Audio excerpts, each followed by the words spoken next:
We would like to thank the following sponsors for making this broadcast possible.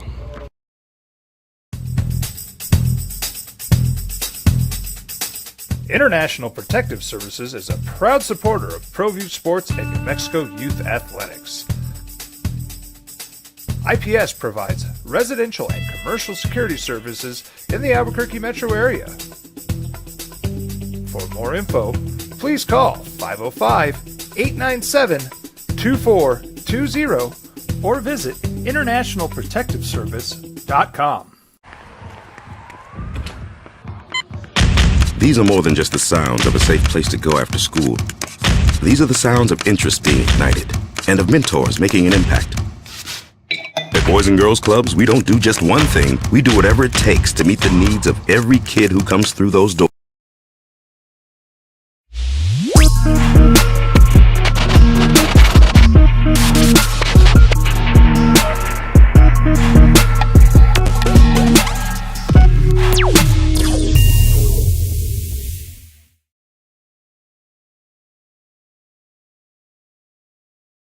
We would like to thank the following sponsors for making this broadcast possible.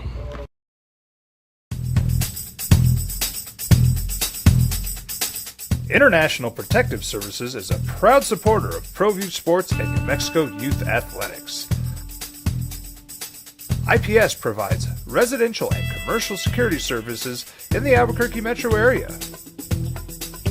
For more info, please call 505-897-2420 or visit internationalprotectiveservice.com. These are more than just the sounds of a safe place to go after school. These are the sounds of interest being ignited and of mentors making an impact. At Boys and Girls Clubs, we don't do just one thing. We do whatever it takes to meet the needs of every kid who comes through those doors. Because whatever it takes is what it takes to build great futures. Great futures start here. Cumulus Media Station. Even if they're not that proud of us. 10 a.m. in the morning, she's 7 o'clock in the morning. Just lay down. Now. It's 7 a.m. It's 7 a.m. Time for the opening drive. Voted the best sports show in New Mexico. For 5 years running. It's the OD and the AM with Jeff Symbieta and JJ Bach. Now, sometimes it takes 15 years to figure it out. Certainly, it takes more than one summer league game to figure it out. Can we agree on that? Victor Wembanyama, maybe let's not pass judgment on the guy after one summer league game. I don't know. You could pass judgment on us after coming up on 15 years. I imagine that might be fair.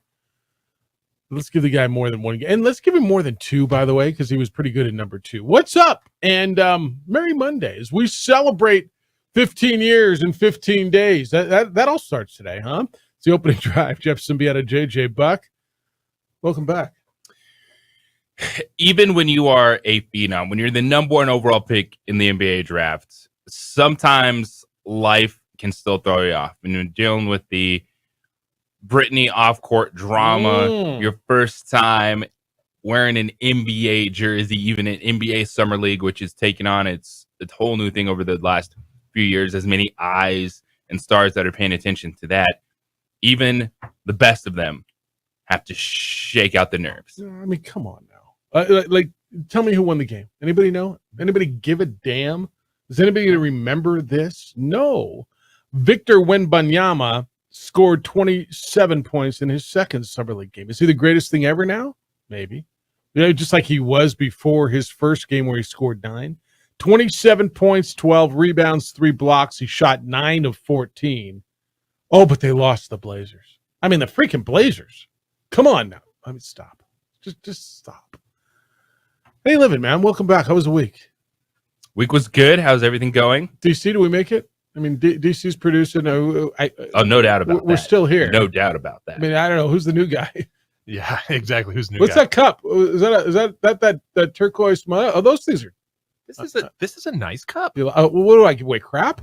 No, this is a But beautiful. if I'm going to put our logo on something, It's not going to be a he's styrofoam cup. he's stunned. Wow, it's actually pretty nice. I mean, if I'm going to put our logo on something, it's going to be pretty nice. I had to steal it away from my wife. Did you? Yeah, but keep the coffee hot. Yeah, people seem to like that one. That might be a good one to bring in here and sub out for the Rams mug.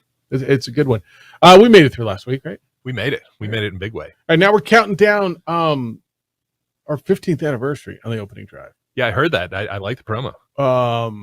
Yeah, I guess we're going to be somewhere coming up on the 28th, which is the actual day. JJ, Crazy. I kind of did the math as we're coming up on this. So what? There's probably not that I'm here or you're here for every one of those shows, right? But what are there about 8 days a year that we don't do the show? Yeah. So if you say we do 50 full weeks a year, and then I'm going to add 2 weeks at the end of it for the other, right? So if you say we do 50 full weeks a year times 5 times 15 plus another 10, we've done 3,760 shows by the time we hit the end of this month. Like 3,700. I don't know. Let's see if they let me get to 4,000. That'd be pretty close. Feels like a good number, but 10,000 hours makes an expert. Does it? So 3,700 times 3, you're good to go. We started out as a 2-hour show. We were on 8 to 10, and then probably somewhere around, I don't know, 2014-ish, 13-ish, 12. I don't even know. But we were on 8 to 10, and then when the network programming made a format, when we did the network switch, right? Does that sound about right? Yeah, it does. We went over to we went to 3 hours. But yeah, 37. What did I tell you? 3,760. It's a few shows now. We spewed into these microphones for hours and hours and hours. So we're going to do a little celebration. We're going to bring back some people over the next 3 weeks that you've heard on the show over the years and have been just good friends of this program and to JJ and me and celebrate. Maybe bring back some of the old producers, some of the old names that you know. But we'll be doing some really cool stuff, I think, over the next 3 weeks. Looking forward to it. All right. Dude, you were gone. A lot of stuff happened. Like we had some conversations on it. What was our biggest? What sticks out? There was something like Monday or Wednesday, because I know Tuesday was the 4th. We got into something that was really cool, and I was trying to think about it on the way in. What was it that you and I both went? Wow, that was pretty fun today. I don't remember either. All right. yeah, I'd say you're that many hours ago. Yeah, it was many hours ago. All right, let's start here. Let's get in on Wemby. He was 2 of 13 in his first game, and I'm like, whatever. People are losing their mind. Do you ever tune people out? Like, I know we do this for a living, and I know that this is what we like, and we got into it, because we like it. But I got to the point where I could not listen to any more Victor Wembanyama reviews, critique. I just, dude played one game in a summer league game after getting into a battle with Britney Spears. And by the way, the best line I saw on the Britney Spears thing is, does Britney know it's a $30,000 fine in the NBA for flopping? I thought that was really funny. That's good. Yeah, I saw That's that classic. somewhere on the interwebs where I couldn't run away from it. I don't know. What did you think of this whole critique? You cannot overanalyze someone's first summer league game, even if they're the number 1 overall pick. You just cannot do that. If you want to talk about projecting the future, continuing along that line, absolutely, because that's what it's going to be for the next few years. Victor Wembanyama is not the dude that's built to come in and take over the league year 1. He's not, as good as he is. He is a guy that he's going to impact the game defensively. Yep. He's going to score buckets. But even playing EuroLeague basketball, this dude is going to need some time. Just give him a year. Look at Chet Holmgren in 1 year, and you can tell that dude has been in the weight room, and that is the dude I'm putting my money on for Rookie of the Year this year, because he's a red shirt rookie. Well, is he allowed to be a rookie even though it's his second year out of the draft? Yes, because he didn't play at all. I think Wembanyama makes a huge impact next year. Now, take over the league I'm not sure how to define it. I think he makes a huge impact. Now, just watching, I mean, the finished dunk where, like, dude barely has to jump to dunk. His length is insane. I believe he will make a huge impact. Now, I don't know what take over the league means, but I believe when you get him coached by Greg Popovich, who, by the way, just re-upped, a big deal over the weekend, and we're going to get into that. when you get him coached by that staff, when you get to your point, JJ, get him in the weight room, put some muscle on him. I don't know how he doesn't make an impact. I mean, and somebody could tell me, well, remember Sean Bradley? This is not Sean Bradley. This is Sean Bradley only in size, right? Sean Bradley was, I believe 7'5", the big center that came out of BYU, who, I mean, I'm going to guess without looking it up, I'm going to guess he played 8 to 10 years in the NBA anyway, right? Oh, this is a much more skilled player at 7'3". And he's everywhere. Like defensively, he's an issue, right? And I'm interested to see Anthony Davis play against him, right? And how does he guard Anthony Davis? I'm interested to see how does he play against Jokic, right? Because he's got to give you trouble. Now, these guys will own him early, right? These pros, these grown ass men, right? Jokic will own him early, but I got to believe, don't you think he makes a difference? There's an impact early, whether he plays Jokic or whether he plays Embiid or whether he plays AD or pick your center. Who's your best offensive center in the league? It's Jokic, right? I mean, there's got to be an impact there. Don't you guys think so? Yes, but he's talked about as the best prospect since LeBron James. Mm-hmm. And that is even a 19-year-old LeBron, which I think is a fair comparison because that team only won 35 games. Yep. But the very next year, there were 2 games over 500. So, and that is a huge leap in a short amount of time. And that's what people are expecting out of Wembanyama with this person. I think people forget that it took not just LeBron. It took Jordan. It took Kobe. These guys didn't win. Magic won in his first year. Magic had a dude named Kareem Abdul-Jabbar with him. Lakers were a bit different. Magic came into a team that was ready to go, right? It was a little bit different. Wemby's going onto a team that you can't name me 2 other guys. I mean, you're all sitting there scratching your head. I can name, can you name me 2 other Spurs? And Greg Popovich doesn't count, right? And so it's different. As I was writing these 15 and 15s and going through and realizing how long it took for LeBron to win. It wasn't early. It wasn't right. Now, did he make an impact on the league? He absolutely did. Did Kobe? Certainly he did. Did Michael? Yeah. But and so I think this guy's going to make. We can make an argument when it's all said and done. Like when we sit here a year from now or 11 months from now, did he make a bigger impact in the league in year 1 than LeBron did? And my argument, as we sit here now, I'm going to say he will. You're going to have to remember, LeBron didn't win year 1. Mike didn't win year 1. But I think his impact on the league, and what does that mean? Night in and night out, what he's going to do to games, how he's going to alter shots, what he's going to do, and it's going to look different. And it is different now in just that the 2 extra teams that get to go to the play-in. Mm-hmm. And that changes things. So you got LeBron James, and I know with him it's all about championships. But what he did the first year in Cleveland, like that roster for the first few years was a disaster outside of LeBron James. It really was. But by year 3, that was a 50-win NBA basketball team. And that is the thing where I'm looking but at. Who else did they build around him? Like, so who else was year 3 was what? In Cleveland? Yeah.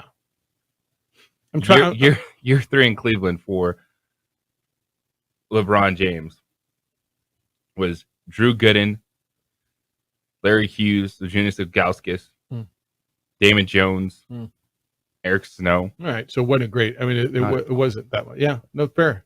I mean, it was players, and it was better than year 1. But I'm not trying to downplay the impact of LeBron. What I'm saying is, well, that's what I'm looking at is that people have those expectations, and I think it's going to be a little longer ramp up. Not because Victor's going to be a bad player, but it's the realization of they're not good. You have that many down years, you still got to put some work in you when you got the number 1 overall. Yeah. All right, we got a lot to do today. There was a big weekend. You had the U.S. Did you guys? Not that I'm going to spend hours on the U.S. Women's Open. Did you watch any of it? No. Okay. JJ knows this. I will. There's 2 things I'll watch, not because of the action. One is a basketball game that involves Bill Walton as a commentator, right? Mm-hmm. And the other is a golf tournament at Pebble Beach. I played 1 round there once. And so I love watching the guy. And the coverage now with the drones gives you such an unbelievable view I can't tell you how many hours of the U.S. Women's Open I watched, and it was actually really good. But that was good. When we come back, we're going to get into this story is become interesting. Well, they both have. What does Bob Huggins have in common with San Diego State? That's next. It's the opening drive on 95.9 FM and AM 610, the Sports Animal. Makes a little sports analysis.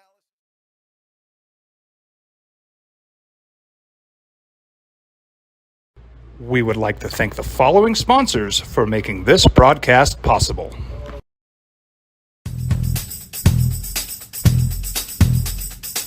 International Protective Services is a proud supporter of ProView Sports and New Mexico Youth Athletics. IPS provides residential and commercial security services in the Albuquerque metro area.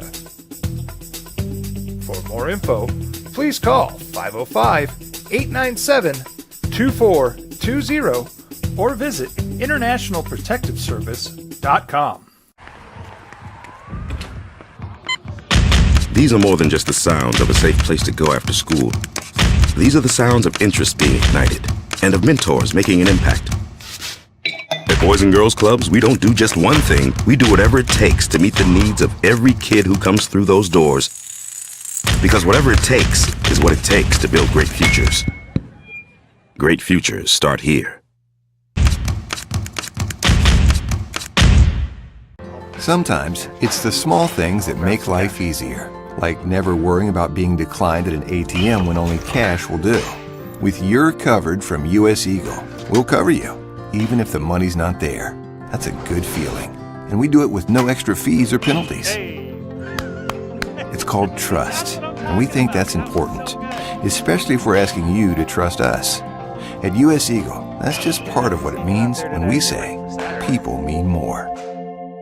Don't sacrifice quality of flavor when you're in a hurry.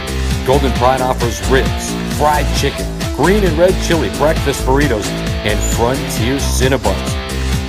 4 great locations, or visit us online at goldenpride@abq.com. Golden Pride Barbecue Chicken and Ribs, proud supporter of ProView Sports Network. Check it out. What is it? It's a time machine, bro. I could jump into the future and get my paycheck early. I already get my paycheck early at U.S. Eagle. Get your paycheck up to 2 days early with U.S. Eagle Early Payday. Now's a great time to have your checking with U.S. Eagle. Time machine. Your girlfriend breaks up with you in 22 hours, 53 minutes. Wait, what? Seth? We fight the battles no one hears about. We drop into the middle of firefights to rescue others. And act as one-man air traffic control towers. We're the ones who go before all others.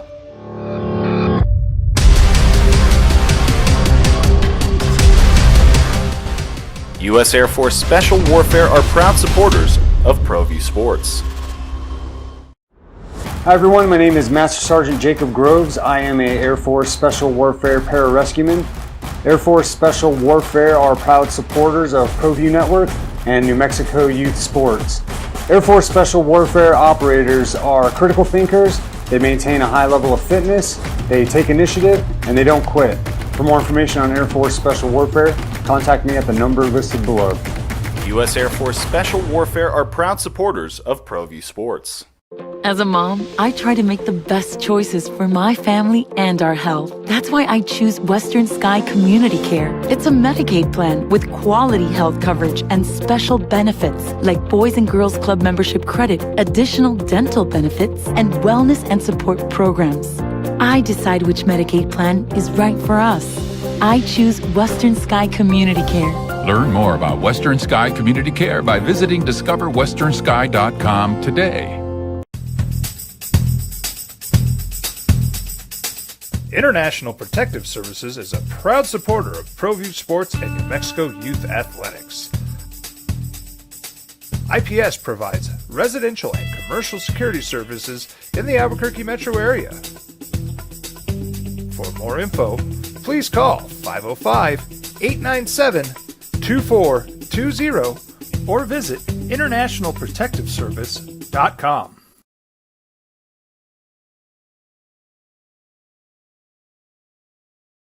We would like to thank the following sponsors for making this broadcast possible. We fight the battles no one hears about. We drop into the middle of firefights to rescue others. And act as one-man air traffic control towers. We're the ones who go before all others.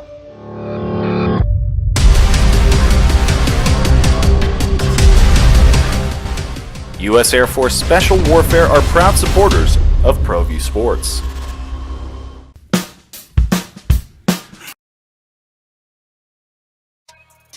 Riddle me this, Batman. What do Bob Huggins and San Diego State have in common? I know it's not that damn funny, but it's kind of true. Both say they didn't resign. Aztecs say we never gave our resignation from the Mountain West. Huggins said, well, no. Even though I got a DUI and even though I had that homophobic slur on the radio, I did not resign from West Virginia as the head coach. It's the opening drive. Jeff Symbieta, JJ Buck, thanks for being with us on The Sports Animal this morning. 505-246-0610 if you'd like to play radio with us. Get in on the show. 505-246-0610 is the Sports Animal text line as well as our phone line. And you can send an email, Jeff at sportsanimалabq.com, JJ at sportsanimалabq.com, and you're lighting that up already. The text line's going too. So, JJ, two updates. Really, the one on San Diego State, there is no update. I guess, when's the 17th? A week from today. I guess the presidents will meet to discuss the San Diego State thing. That's right before Media Day, which is next week. I said all last week. Danny Gonzalez was in here for an hour last Monday. Last Wednesday, I don't know, Monday or Wednesday. What day was it? It was Wednesday, the day after the 4th.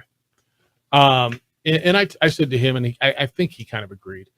I think after this is all said and done, San Diego State may have to pay some fine, although I don't know that they can fine them if they never resigned.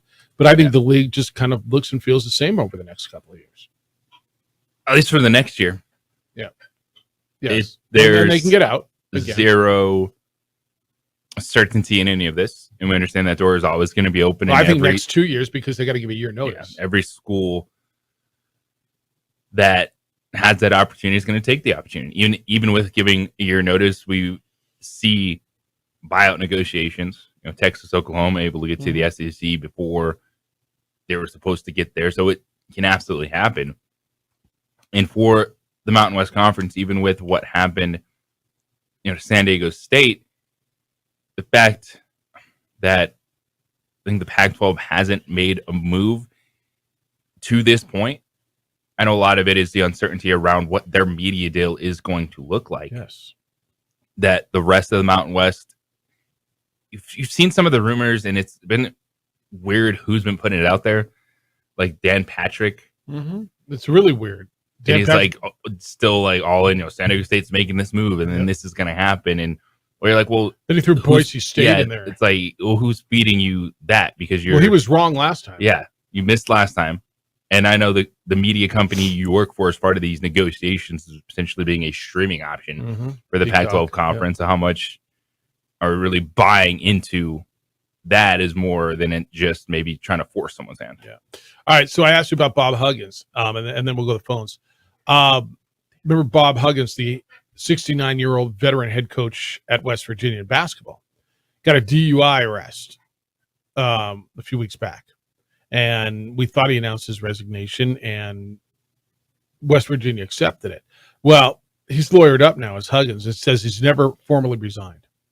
And he says he will sue the university if he's not reinstated. The university responded by saying it will not reinstate Huggins, and it'll defend itself against any spurious allegations. So he announced his resignation in a statement. And do you remember his statement after this? He said that recent actions do not represent the values of the university or leadership expected in this role.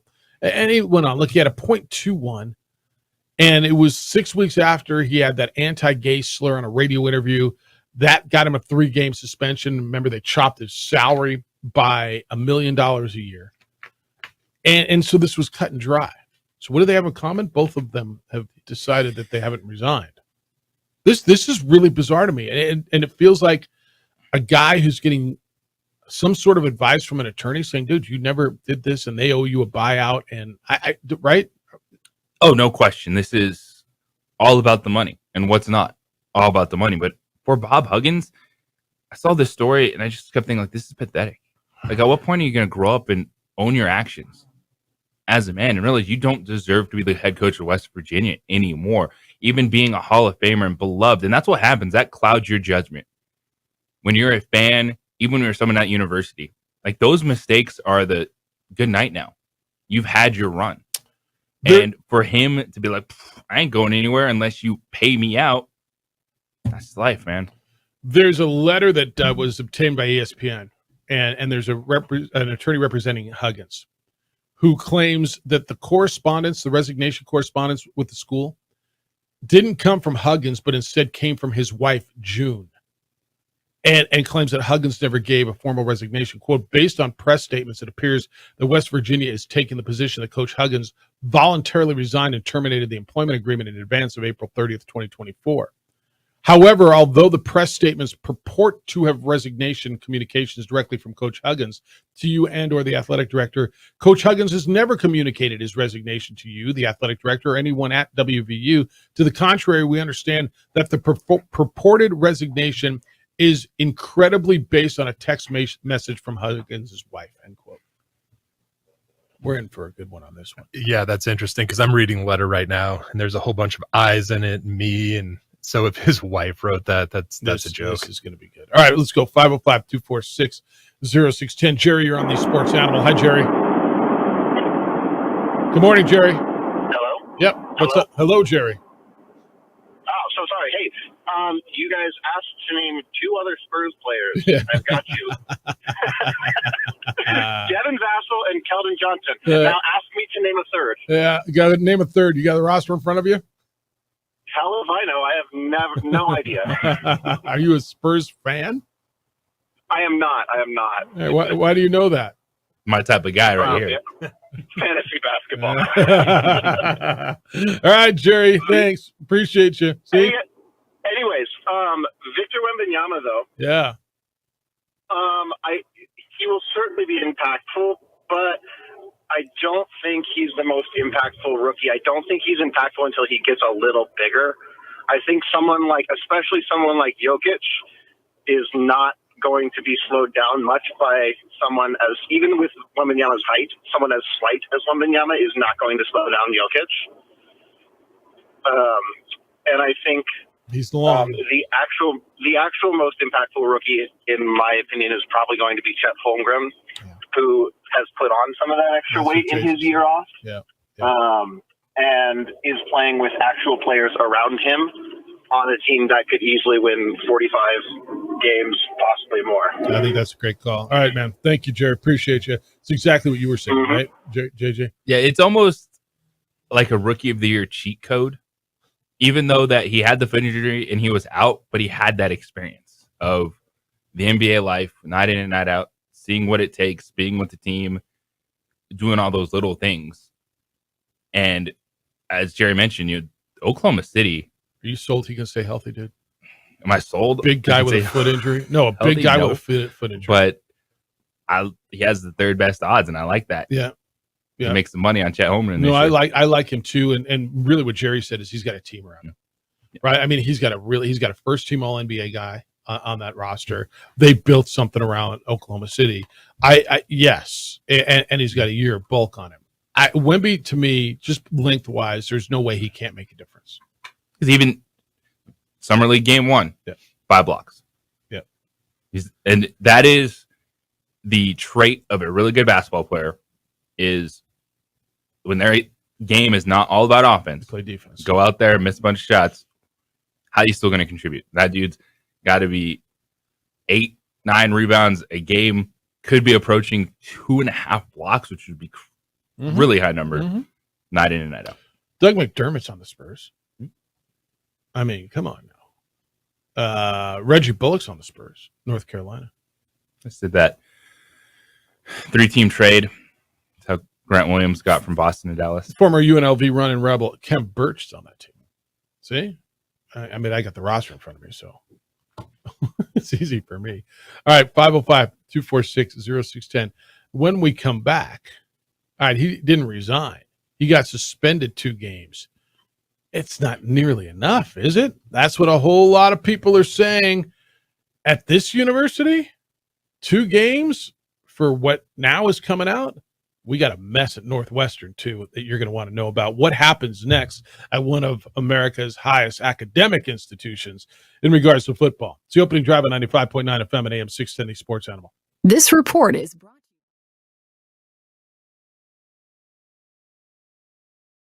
We would like to thank the following sponsors for making this broadcast possible.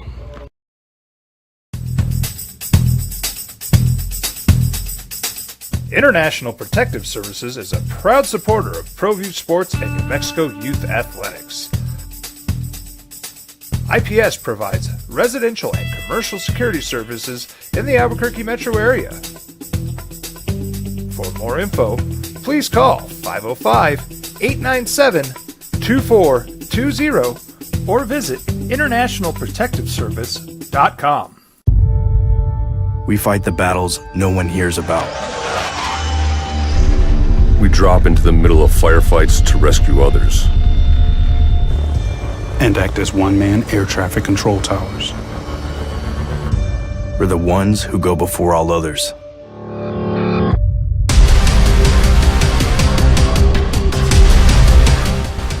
U.S. Air Force Special Warfare are proud supporters of ProView Sports.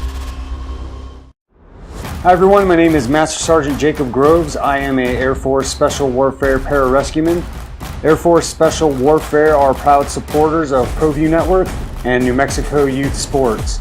Air Force Special Warfare operators are critical thinkers. They maintain a high level of fitness, they take initiative, and they don't quit. For more information on Air Force Special Warfare, contact me at the number listed below. U.S. Air Force Special Warfare are proud supporters of ProView Sports. Check it out. What is it? It's a time machine, bro. I could jump into the future, get my paycheck early. I already get my paycheck early at US Eagle.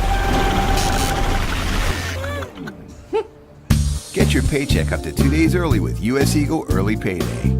Now's a great time to have your checking with US Eagle. Time machine.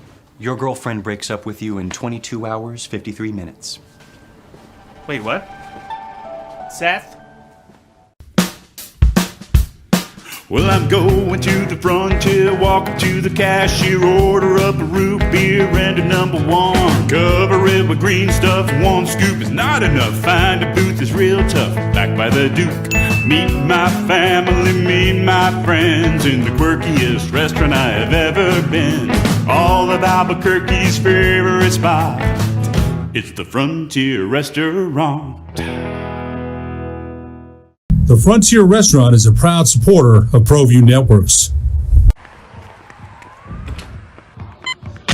These are more than just the sounds of a safe place to go after school. These are the sounds of interest being ignited and of mentors making an impact. At Boys and Girls Clubs, we don't do just one thing. We do whatever it takes to meet the needs of every kid who comes through those doors. Because whatever it takes is what it takes to build great futures. Great futures start here. Sometimes it's the small things that make life easier, like never worrying about being declined at an ATM when only cash will do. With You're Covered from US Eagle, we'll cover you, even if the money's not there. That's a good feeling. And we do it with no extra fees or penalties. It's called trust, and we think that's important, especially if we're asking you to trust us.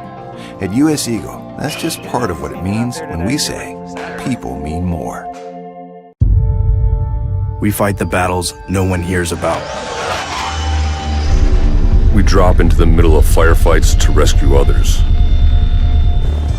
And act as one-man air traffic control towers. We're the ones who go before all others.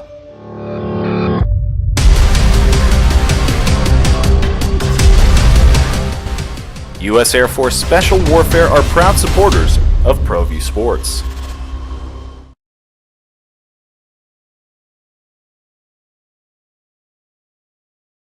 We would like to thank the following sponsors for making this broadcast possible. As a mom, I try to make the best choices for my family and our health. That's why I choose Western Sky Community Care. It's a Medicaid plan with quality health coverage and special benefits like Boys and Girls Club membership credit, additional dental benefits, and wellness and support programs.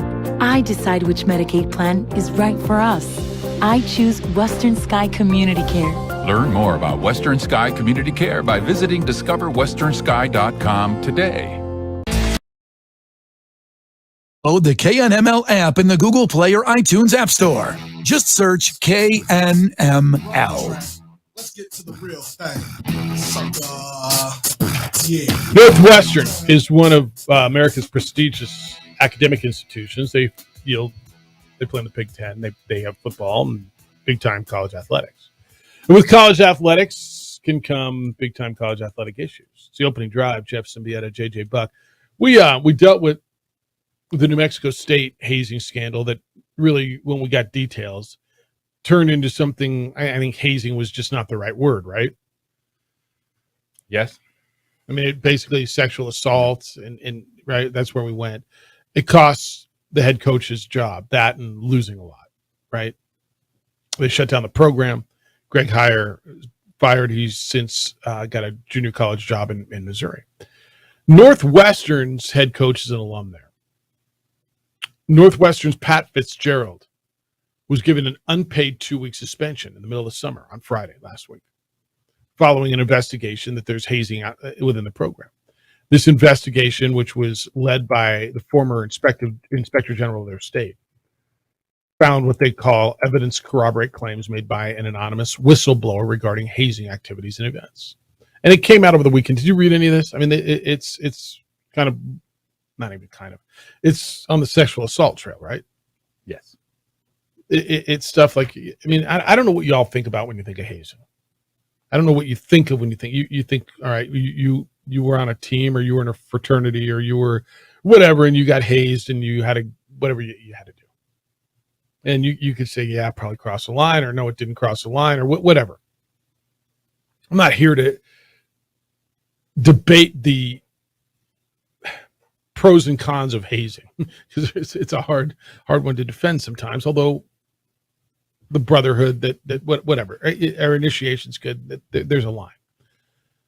There's now a big claim, and people want him fired. So there's a claim now that the whistleblower basically was just out to get Pat Fitzgerald, and that this former player who spoke to anybody else or just ESPN over the weekend on the condition of anonymity said that the hazing was witnessed and experienced at Northwestern, and it was sexualized, and that there's no way that Fitzgerald didn't know about it.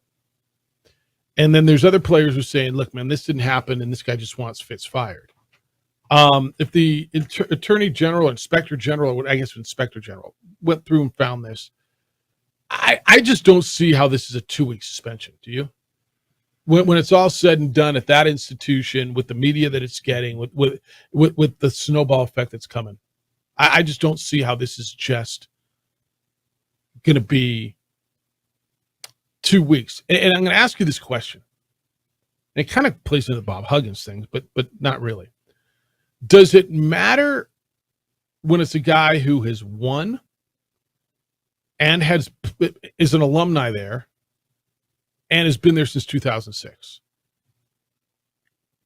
That gives extra runway for these guys. For which guys? For the coach? Yes. Okay. Absolutely. Yeah, I think so too. Whether it should or it shouldn't, it does. Because that means that there's more people supporting you, that there's more people clamoring for, oh, you deserve a second chance, and this was a mistake made by players, and you understand the head coach has to take the brunt of it, but we have your back, coach. And that's what you're getting with Bob Huggins. That's what you're getting with Pat Fitzgerald. Even if you're out there just Joe college football fan, doesn't think much of Northwestern, he is a huge figure for that program, that fan base, and the alumni. Yeah. And that's why these situations, you have to take a step back, because the parties that are involved are going to be willing and I'm not the parties involved. I misspoke, but like the fan base is involved. They're going to tell you to shove it, and this is get out of the way of our guy. And so that's why you do have to take a step back and go, all right, what is going on here? Because if you listen to the noise, it's easy for these things to get covered up. So Northwestern players, not all of them, but a bunch of them on Saturday released a statement supporting their coach, claiming that he had no knowledge of the alleged incidents and that the accusations from this former player were exaggerated and twisted. Former player said that this was hazing, that it was sexual assault. There is a current Northwestern player who asked to remain anonymous, also told ESPN on Sunday that the former player whose hazing allegations late in 2022 launched the investigation informed him. So this is the second player, said the first player, informed him of a detailed plan with the sole objective to take down Fitzgerald. The current player said that he relayed a conversation that he had early this year with that former player to Northwestern trustees. Quote, he just kept emphasizing, yeah, it'll be okay. I'm just trying to get Coach Fitz fired. I don't think he ever acknowledged what he's saying is not true. It was just like, I might embellish or exaggerate to get Coach Fitz fired. He said his sole goal was to see Coach Fitz rot in jail. The truth is none of that stuff happened in our locker room, end quote. This one's tough because I think we know that this is where circles close, right? And you're also, and to even play the other side of those players that are saying nothing's wrong, if they did something along those lines that was more than just, all right, carrying extra pads, or we doused them, with right. Gatorade buckets after practice, made life a little tough on the freshmen.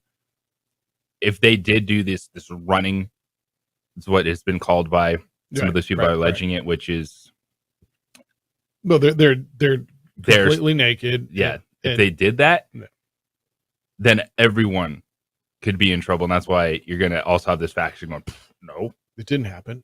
And this is where it's tough. You've got all these guys, it never happened. But you've got the inspector general saying, well, my investigation shows that it probably did. Now, this current player, so you got the current player kind of defending Fitzgerald, saying he had the conversation with the whistleblower. The current player said that whistleblower told him that he would go public with detailed allegations if the university's investigation didn't result in Fitzgerald getting fired. And he referenced this whole 2021 situation involving the athletic director who stepped down amid media and public pressure days after being promoted. He said, quote, he was thinking he could do the same with Coach Fitz if he went to the Daily Northwestern and went public with it. That was his quote. When the allegations are so serious, I know we just jump to it and you hear details, you're like, oh my goodness. This is right. And the same thing happened down at New Mexico State. Oh my God. Before you really knew everything that was going on. Now, I don't know that I've heard anybody deny what happened at New Mexico State. Have you? Right. Here they're denying it. Now, that doesn't mean one side's right or one side's wrong. I'm loath to just jump to the conclusion. Is it possible one guy's going public and trying to create this thing to get the coach fired? Certainly it's possible. But it feels to me when the inspector general gets involved and interviews the number of people that the inspector general claims to have interviewed, and I'm certainly that they did, and finds that the allegations are valid, it feels like there's something there. How do coaches not know when stuff's going on like this in the locker room? I mean, they have to, right? You always say, I'm going to let my leadership lead. You want to step away. And there's always got to be a fine line between coach leadership and player leadership. Well, right? There's always someone around. Like, there's not that many players in the facility by themselves. Like, there's someone in an office somewhere. Well, there's a GA somewhere, or right. But I mean, if something's going on, is the GA? That's graduate assistant. Yeah. And this is where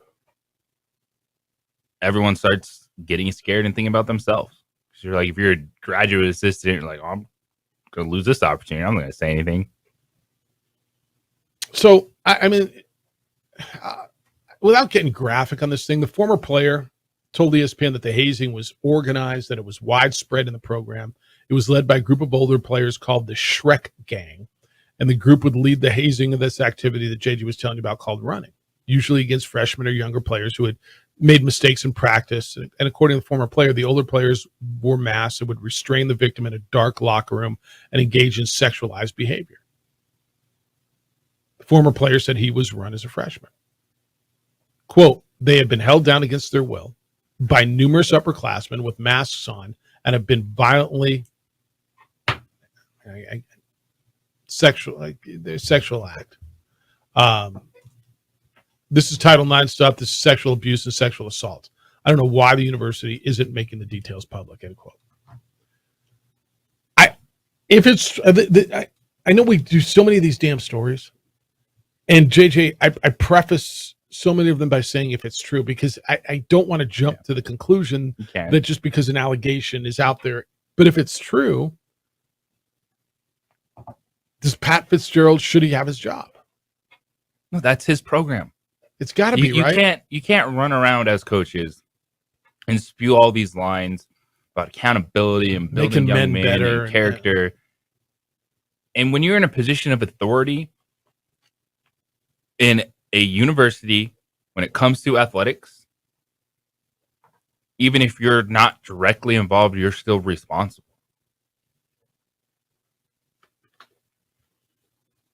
And the if in this is if it went down to this extent, just like we saw happen with the team down south, everyone's got to go.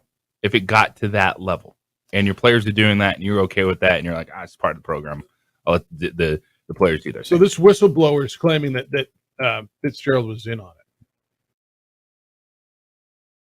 Right? He said that Fitzgerald would signal for players to be added to stress list with a specific clapping motion during practice. He saw Fitzgerald make the motion at least 5 times during the 2020 season. He said he'd be smiling menacingly at the individual who messed up, while simultaneously clapping his hands over his head in a specific manner, i.e. our head coach communicating that the individual did something wrong and needs to be put on the list and hazed accordingly. The vast majority of the team would then join in following Fitz's lead, end quote. I mean, right? 505-246-0610. I just got the text. It's hard to deny what happened in New Mexico State when you settle for $8 million. Yeah, I mean, there was no denying it happened down there, right? And I never heard anybody say, yeah, no. It didn't happen. Did you? The New Mexico State stuff now that happened with the settlement with the players and now what's going to happen ahead with Greg Heyer is fascinating because now they're going to have to admit things they probably don't want to admit, but to not pay him out. So here we go. All right, baseball's draft. What do you think of baseball's draft? It's not quite the NBA, but man, when you get legends going up there, baseball's trying to make it a show. Did they succeed? And how about LSU going 1-2? It's pretty impressive. It's the opening drive on 95.9 FM and AM 610, the Sports Animal. This report is sponsored by eBay.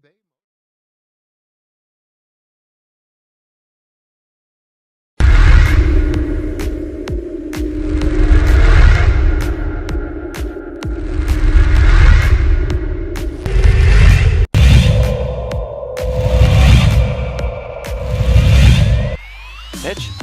There's a line drive right at the shortstop for out number 3.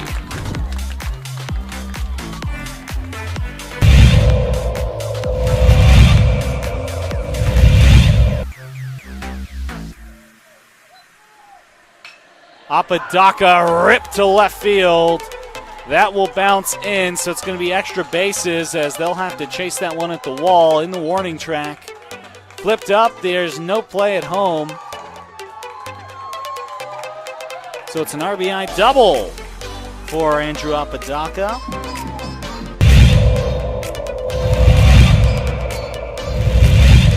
Runner at third. High leverage spot. Can Chavez keep the tie? No, that's going to be cracked into left field. It's a base hit as Love puts the Sandia Matadors ahead for the first time today.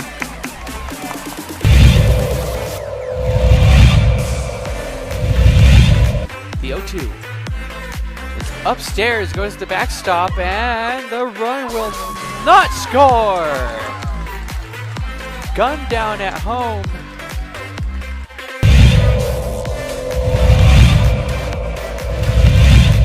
Chavez rocks and fires. Ahmed, that's going to be an RBI for Ahmed. Is that one right through the gap in right center?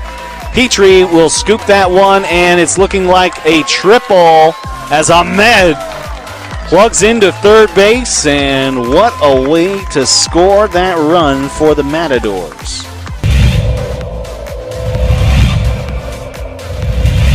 Coach Romero barking out his orders there to his players. He's been around the game for a long time. Nice shot to center field. That'll bring runners in. Just like that, LaCueva will bring 3 runners in to go up 3-0. Runner advances to third.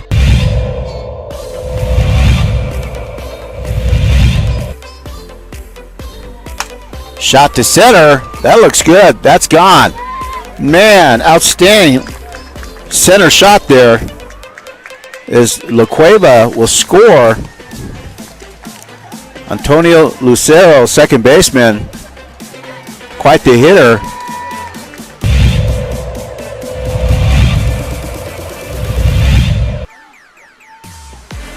Shot to third, and good catch, and she gets the out. Outstanding play by Trinity Bazan. Nice bright spot.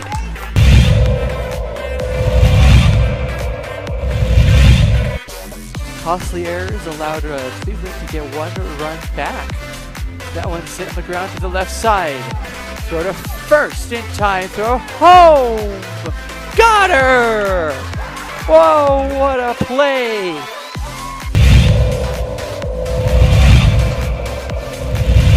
Next door or something. Not sure, but they came out here, and Ellison cracks an RBI out to left field. That's where you got to do it. 1 run, 2 run, and this game could very well be over. It's a play at the plate. It's sliding, and that will do it. The Rams walk off the LaCueva Bears. It's a 3-run batted in shot by Dean Ellison.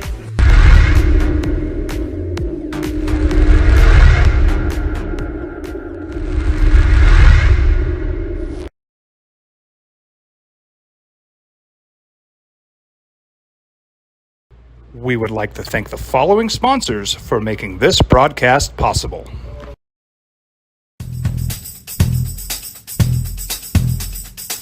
International Protective Services is a proud supporter of ProView Sports and New Mexico Youth Athletics. IPS provides residential and commercial security services in the Albuquerque metro area. For more info, please call 505-897-2420 or visit internationalprotectiveservice.com. These are more than just the sounds of a safe place to go after school. These are the sounds of interest being ignited and of mentors making an impact. At Boys and Girls Clubs, we don't do just one thing. We do whatever it takes to meet the needs of every kid who comes through those doors. Because whatever it takes is what it takes to build great futures. Great futures start here. Sometimes it's the small things that make life easier, like never worrying about being declined at an ATM when only cash will do. With You're Covered from US Eagle, we'll cover you, even if the money's not there. That's a good feeling. And we do it with no extra fees or penalties. It's called trust, and we think that's important, especially if we're asking you to trust us. At US Eagle, that's just part of what it means when we say people mean more. Draft is a big deal. I mean, it is in NFL and the NBA. What about Major League Baseball? What do you think of the way ESPN and the Major League Baseball Network took over Sunday night last night? It was all right. I mean, I didn't watch much of it. You don't watch it because you don't really know who any of these guys are, right? Not that you know who most of the NBA guys are either, but for some reason, I don't know, the suits and I don't know. What makes the NFL draft something that you want to watch as opposed to the Major League Baseball draft? They tried. They had a Zoom hookup with Paul Skeens, the number 1 overall pick, who went to the Detroit Tigers. Ken Griffey Jr. announced it. Did it work for you? Did they succeed in making this something you wanted to watch? Because it didn't work for me. No, it was kind of a fail, unfortunately. It is cool that LSU had 1 and 2. That's good for them. Yeah, but other than that, it was the big problem is that you just don't see these guys playing on day one. So yeah. But go through the NBA draft. How many of those guys did you ever seen Scoot Henderson play once? No, but they're gonna play next year. There's an immediate payoff. So there's an immediate to these drafts. There's a bigger impact. I don't have to wait right 3 away. years for Paul Skeens Like to for go baseball, for a baseball fan, yeah, it was a big step forward. Like they're doing a much better job with the Major League Baseball draft. The timing of it was fantastic for them. Coming on off a of Sunday night LSU's. right before the So that's All-Star okay. break. Yeah, so that's the right time for it. Yes. Like as a baseball fan, yes. But DC's point, this is one that you can ramp yourself up for the NFL draft, the NBA draft, first few picks, the lottery, because these guys are going to be in it. There could be a chance that even some dudes that are picked in the top 10, like 8 years from now, making his major league debut because he's just a high school senior right now. Yes. No, I mean, it's.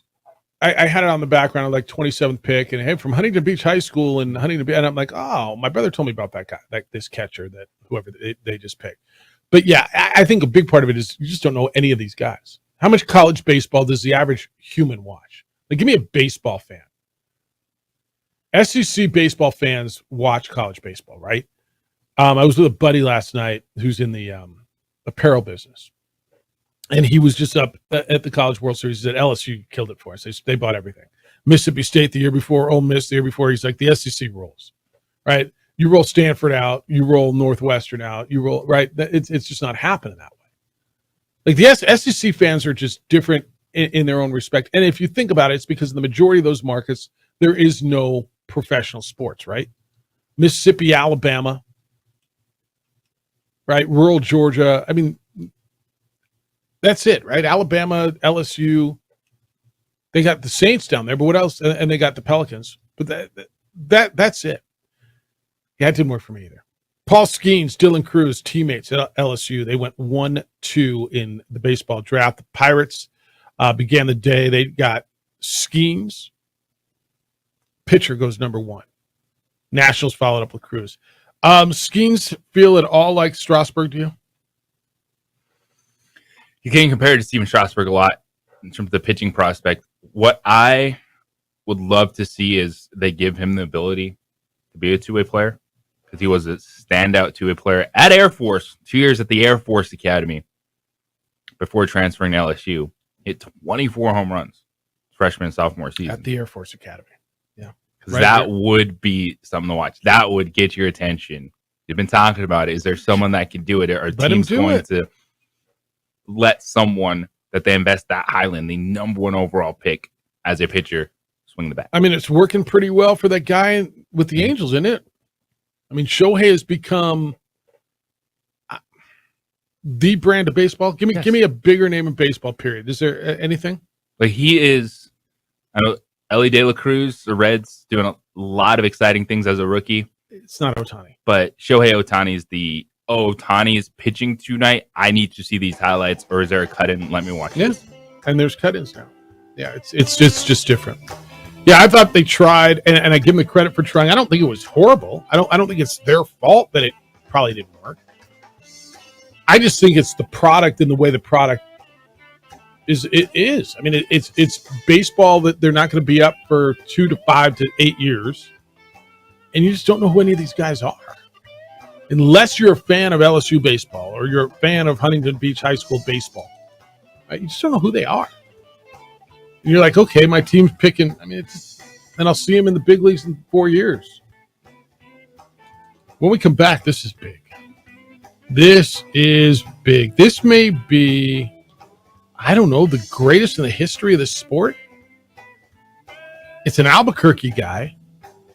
And it became official this morning, and it's now being billed as the greatest in the history of this sport. When is it? You're going to want to see it. You're going to want to know about it. And it's next on the opening drive on 95.9 FM and AM 670 Sports Animal.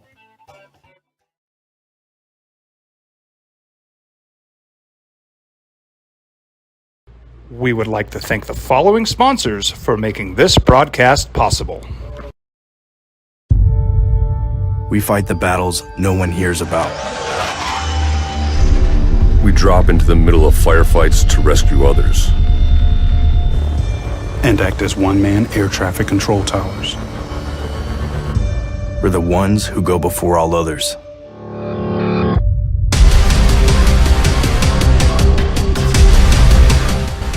U.S. Air Force Special Warfare are proud supporters of ProView Sports.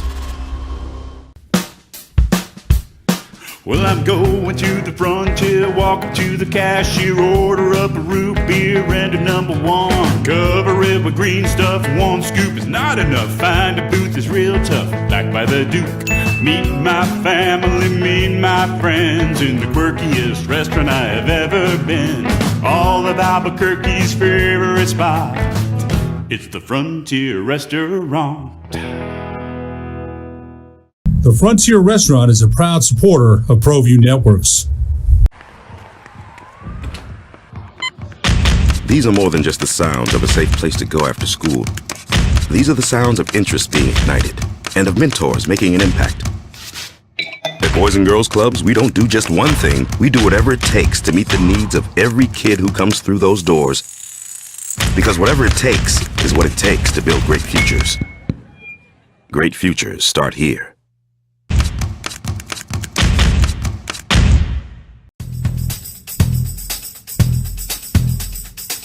International Protective Services is a proud supporter of ProView Sports and New Mexico Youth Athletics. IPS provides residential and commercial security services in the Albuquerque metro area. For more info, please call 505-897-2420 or visit internationalprotectiveservice.com. Sometimes it's the small things that make life easier, like never worrying about being declined at an ATM when only cash will do. With You're Covered from US Eagle, we'll cover you, even if the money's not there. That's a good feeling. And we do it with no extra fees or penalties. It's called trust, and we think that's important, especially if we're asking you to trust us. At US Eagle, that's just part of what it means when we say people mean more. Hi everyone, my name is Master Sergeant Jacob Groves. I am a Air Force Special Warfare Pararescueman. Air Force Special Warfare are proud supporters of ProView Network and New Mexico Youth Sports. Air Force Special Warfare operators are critical thinkers. They maintain a high level of fitness, they take initiative, and they don't quit. For more information on Air Force Special Warfare, contact me at the number listed below. U.S. Air Force Special Warfare are proud supporters of ProView Sports.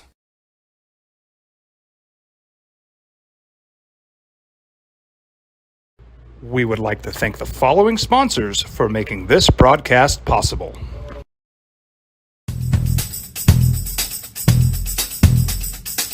International Protective Services is a proud supporter of ProView Sports and New Mexico Youth Athletics. IPS provides residential and commercial security services in the Albuquerque metro area. For more info, please call 505-897. For 5 years running, it's the OD and the AM with three-time New Mexico Sportscaster of the Year, Jeff Symbieta and JJ Bach. The greatest in the history of the sport is what they're billing this as. We'll see. I mean, things got to live up to their hype. But and I know you've heard about this, but it became official this morning. Came out about 6:18 this morning, so a little under 2 hours ago, that it's official. John Jones will fight Stipe Miocic. It is confirmed. They're calling it JJ Seismic. They will go at UFC 295. And is this the greatest ever? The greatest fight ever? I mean, I don't know. That's saying something. And that's hype, and that's big. You got a 35-year-old against a 40-year-old. Maybe the hype is a little bit bigger than the fight's going to be, but this is going to be at Madison Square Garden. It's going to be in November, and this is a pretty big deal, huh? Could be one of the biggest heavyweight fights of all time. Absolutely, with John Jones and what he's done, making the move up and showing that he is still the man when it comes to stepping in to the octagon. And Stipe Miocic been fantastic in his run as UFC heavyweight title holder. And he's 40. So this is his last crack at kind of holding on to that title, going against one of the biggest names in the sport, and this is going to be must-see television. Yeah, I want to see it. I wanted to see it probably, 8 years ago, right? I mean, the 40-year-old versus a 35-year-old. And it felt like a long ramp up for John Jones, right? Getting to heavyweight. And he took his time. He wanted to put the time in to get bigger, to get stronger, not lose any of the skills that made him so dynamic. And this one is, John Jones' career arc. It's really one where you either die the hero or you live long enough to become the villain. And he became the villain for a lot of people, and rightfully so, because that dude made some bad decisions in his life that affected other people. And now he's kind of coming back around to being John Jones that everyone was pulling for. See the greatest light heavyweight in UFC. UFC is 20 years oldish? UFC 1 in Denver. What was that? That event that was wild. Yeah, I think it's probably closer to 30 years. Is it that? Okay. Is he the greatest light heavyweight in history? He is, right? Would this make him, and I hate to say one fight would make him, would it make him the greatest fighter ever in the history of UFC? No, I think the bigger fight would have been Ngannou. Okay. With John Jones and Ngannou. But that ship sailed. Yep.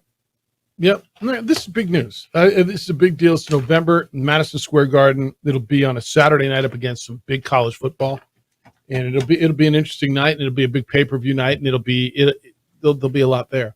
But that just became official this morning. 505-246-0610. That's the Sports Animal text line and phone line. You're in on that. It says Huggins, and this is exactly what we said. Huggins isn't claiming he's deserving of being that team's head coach. Rather, he's claiming he was wrongfully terminated and is thus due a buyout payment, showing the importance of the contract coaches chase instead of expecting to get paid / retained for / do their performance.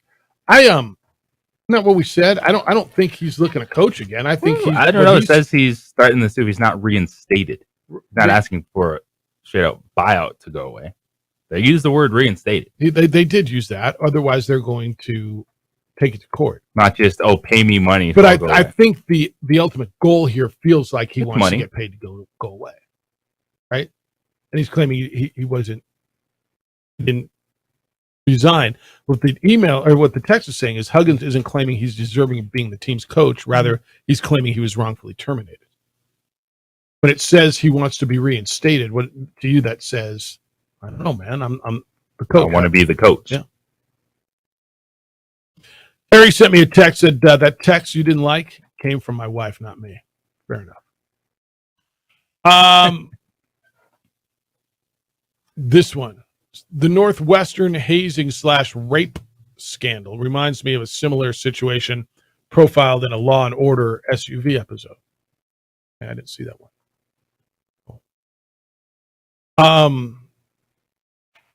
So this is the Huggins. Do you see? This is what you got. This is the Huggins letter. I'm going to read this to you. I don't know that I'm going to read you the whole thing, but you tell me what you think. And the signature line says, "Sincerely, Bob Huggins." Now, does it matter where it came from? If it came from his email account, or if he signed it, or but if it came from bhuggins@westvirginia.edu, I would take it as from Bob Huggins. What if it came from June Huggins at hotmail.com? Then it's trash. So we don't click on that email. It's junk mail. Well, that would be his wife's. That's his wife's name, right? If I'm West Virginia, I'm only interacting with Bob Huggins. I'm not too concerned about June Huggins. But you got to go through your training. You don't click on right. Hotmail emails. All right, it says Mountaineer Nation. Today, I have submitted a letter to President Gordon Gee and Vice President and Director of Athletics Ren Baker, informing them of my resignation and intention to retire as head men's basketball coach at West Virginia University effective immediately. If that in fact is true, if there's a letter to Gordon Gee that he signed, what are we having a conversation about? Now, if it's not true, if it board signature, yeah. He said, my recent actions do not represent the values of the university or the leadership expected in this role. While I've always tried to represent our university with honor, I've let all of you and myself down. I'm solely responsible for my conduct and sincerely apologize to the university community, particularly to the student athletes, coaches, and staff in our program. I must do better, and I plan to spend the next few months focused on my health and my family so that I can be the person they deserve. It's been an honor, my blah, blah, blah. I graduated. All right. I mean, if that is from him, now that in its own right is not a resignation, right? Dear Mountaineer Nation, I've informed President Key I've resigned. That's not this. Well, as we know, sending letters, you can always say, never mind. Well, nothing official about it, just a letter. Email. For crying out loud. And by the way, he's got to be getting advised, right? I mean, there's got to be an attorney in his ear saying, Huggy, especially after West Virginia announced who's going to be coaching the team next year. Who'd they hire? Trying to retain. It was an interim tag because they're going to do a full official search next year. Okay. Players in and out of the transfer portal trying to retain the roster. Like all that stuff happened. And then now Bob Huggins is like, hold up. I want to be reinstated so I can get that back. By the way, if you don't reinstate me, we're going to have a lawsuit. All right. This is nuts. All right. And it gets more bizarre. When we come back, remember Larry Nassar, the doctor convicted of sexually abusing female gymnasts like for years and years and years? Why on earth is he in the news today? Some of you are going to say it's karma. It's the opening drive on 95.9 FM and AM 610 The Sports Animal. This report is sponsored by Irish Spring. We would like to thank the following sponsors for making this broadcast possible.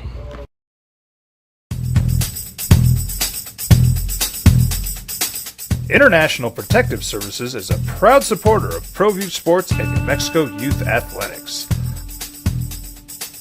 IPS provides residential and commercial security services in the Albuquerque metro area. For more info, please call 505-897-2420 or visit internationalprotectiveservice.com. We fight the battles no one hears about. We drop into the middle of firefights to rescue others. And act as one-man air traffic control towers. We're the ones who go before all others.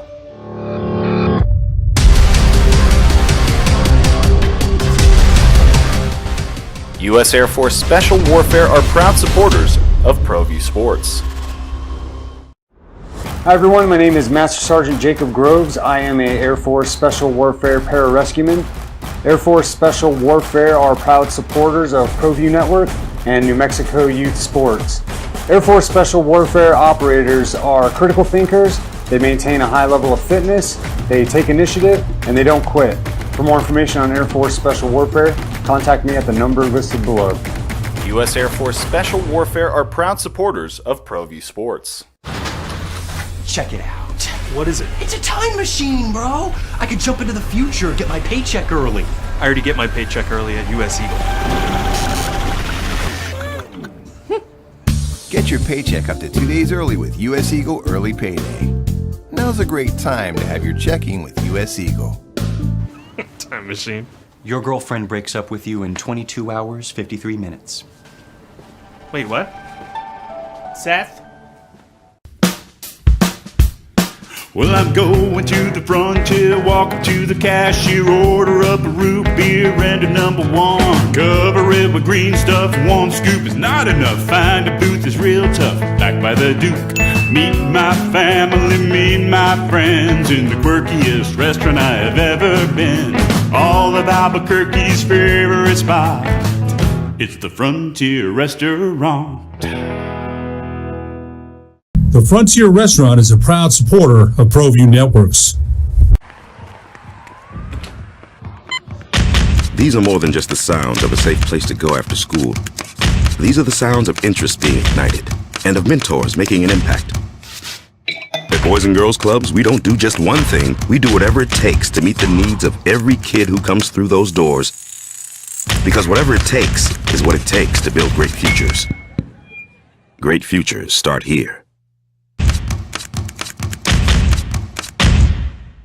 Sometimes it's the small things that make life easier, like never worrying about being declined at an ATM when only cash will do. With You're Covered from US Eagle, we'll cover you, even if the money's not there. That's a good feeling. And we do it with no extra fees or penalties. It's called trust, and we think that's important, especially if we're asking you to trust us.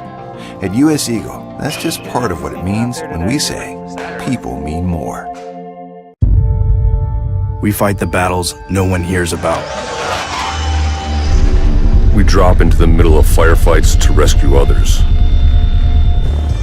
And act as one-man air traffic control towers. We're the ones who go before all others.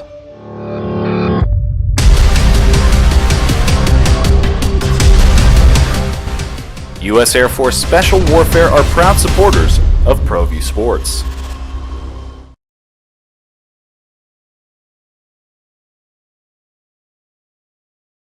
We would like to thank the following sponsors for making this broadcast possible. As a mom, I try to make the best choices for my family and our health. That's why I choose Western Sky Community Care. It's a Medicaid plan with quality health coverage. I heard, but yeah, disturbing stories this morning from the Northwestern stuff to why on earth would I ever mention Larry Nassar again? Larry Nassar, I know that name. Why do you know that name? He is that pig of a doctor that was convicted of sexually abusing female gymnasts. He's serving, I think, the rest of his years, right? I mean, he's never getting out. Evidently, he was stabbed multiple times in prison this morning. The Associated Press is saying the attack happened actually yesterday. United States Penitentiary in Coleman, or in Florida. He's in stable condition. He'd been stabbed in the back and the chest. And people are not authorized to publicly discuss the attack or the investigation. So everybody's speaking anonymously. But I know there's a bunch of you out there just going karma, right? I'm not looking for anybody to, hard for me just to go, oh, poor Larry Nassar. Is that all right? No one should do that.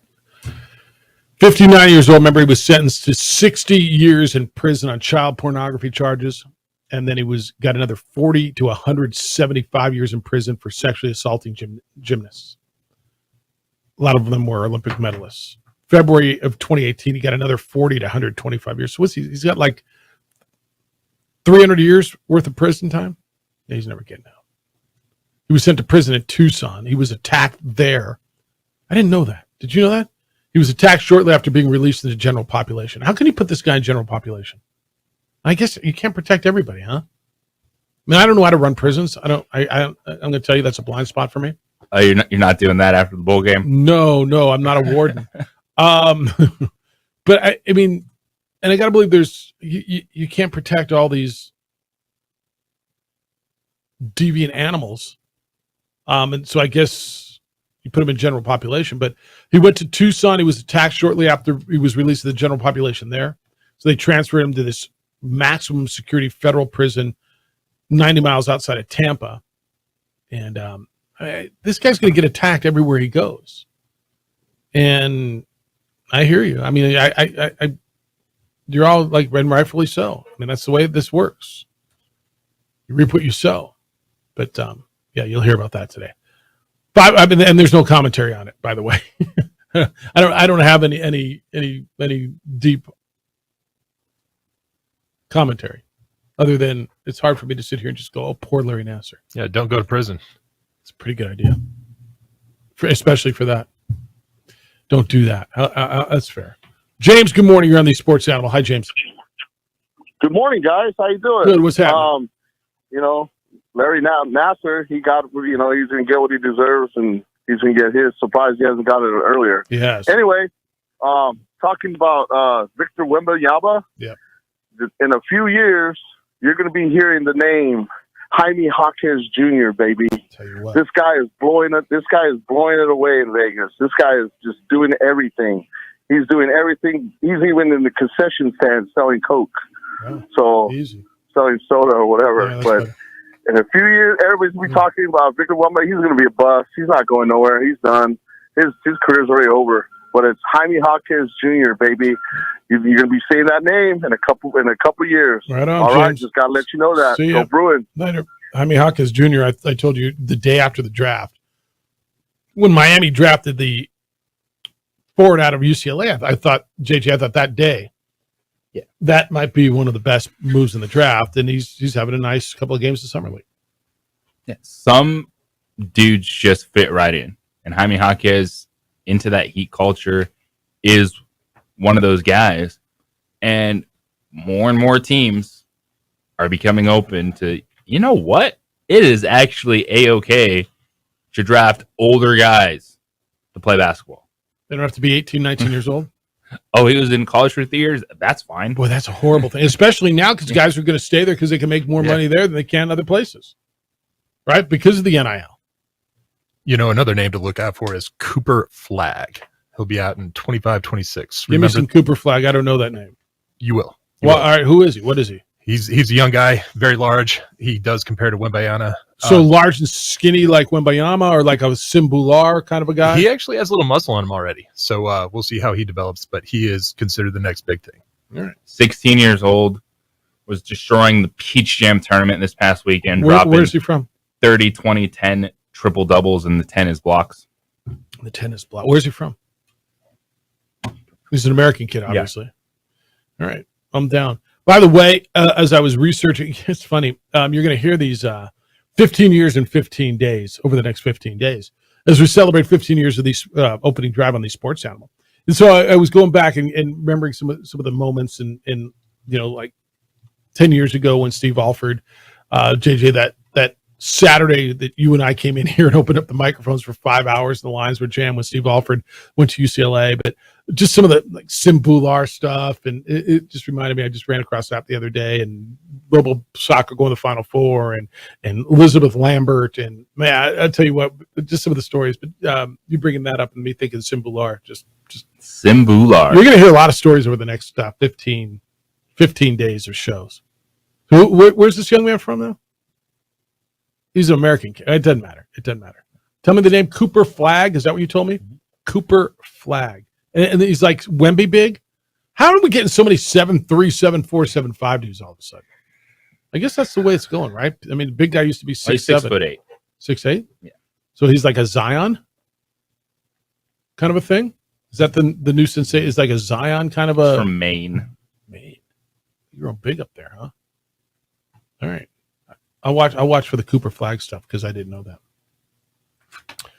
How long does Summer League? It's usually done by the time we get to Vegas, right? Does Summer League go? Yeah, they wrap up that Sunday. So next week. Yeah. All right, it's pretty quick. All right.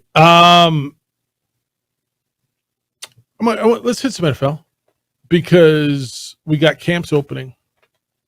You and I, DC, last week talked about who can be comeback player of the year.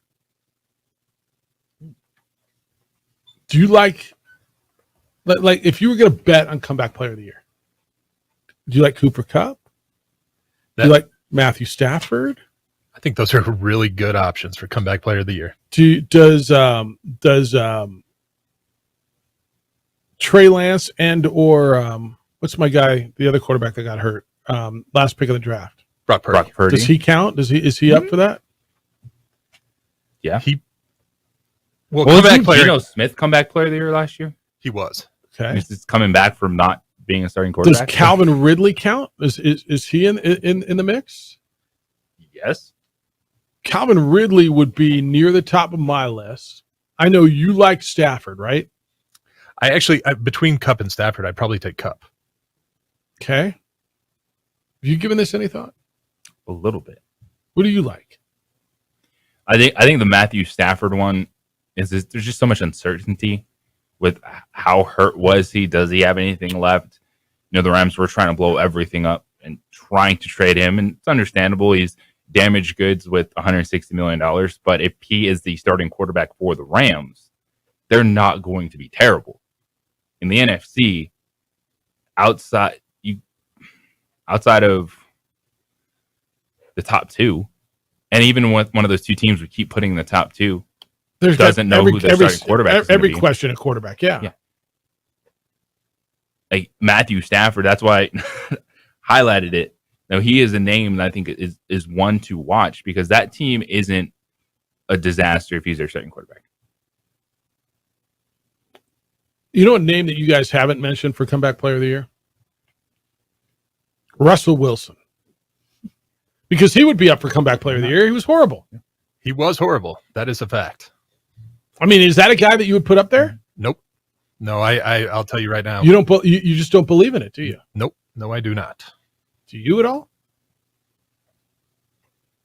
I think the Denver Broncos can be a solid football team, but also they're just being too much to overcome in the AFC. I agree with that. I think I look at the Broncos; they could be exactly what Seattle was last year. 9 wins. Everyone thinks Geno Smith is back, but in large respect, their 9 wins were because Geno Smith was really good. And I could see that a similar trajectory of good but not great, just because of how stacked the top of the AFC is. All right. I just had another guy was going through. Oh, can Deshaun Watson be comeback player of the year? Or was his comeback? Anyone can, because what was Geno Smith coming back? Well, but was his comeback after the 11 game? Like he played the last 6, and he wasn't very good. I guess he could be, right. I mean, a comeback means you came back from either injury or not being good or whatever, right? Because Geno Smith didn't come back from some big injury. All right, I'm on Calvin Ridley a little bit. I just am I out of my mind to think he can have a great year? No. In that offense, we saw Trevor Lawrence check all the boxes, real live NFL coaching, real life NFL offense. You mean it wasn't Urban Meyer? Yeah. Real live coach. Like, oh, okay. Yeah. That's what NFL coaching looks like. Yeah. And when we come back, why this team, not named the Kansas City Chiefs, could be the team to beat in the AFC. That's coming up next. Your vehicle is one of your biggest investments, isn't it? It only makes sense that you protect it, take care of it. That's why I strongly suggest you call On the Spot Automotive Detailing. They are the best because they offer more than detailing. Their ceramic coating and paint protection film can help you maintain your car and keep it looking new for a long, long time. No more water, dirt, and mud stains.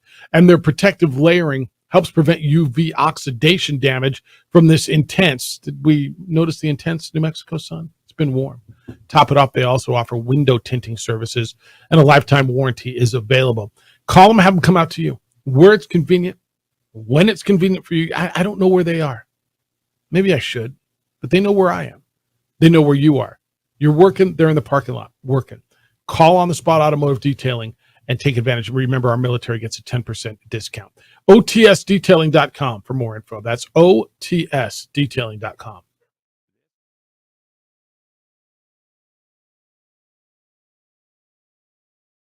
We would like to thank the following sponsors for making this broadcast possible.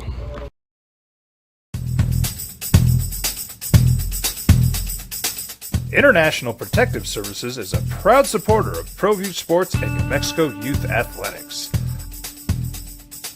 IPS provides residential and commercial security services in the Albuquerque metro area. For more info, please call 505-897-2420 or visit internationalprotectiveservice.com. These are more than just the sounds of a safe place to go after school. These are the sounds of interest being ignited and of mentors making an impact. At Boys and Girls Clubs, we don't do just one thing. We do whatever it takes to meet the needs of every kid who comes through those doors. Because whatever it takes is what it takes to build great futures. Great futures start here. Sometimes it's the small things that make life easier, like never worrying about being declined at an ATM when only cash will do. With you're covered from U.S. Eagle, We'll cover you, even if the money's not there. That's a good feeling. And we do it with no extra fees or penalties. It's called trust, and we think that's important, especially if we're asking you to trust us. At US Eagle, that's just part of what it means when we say people mean more. Don't sacrifice quality of flavor when you're in a hurry.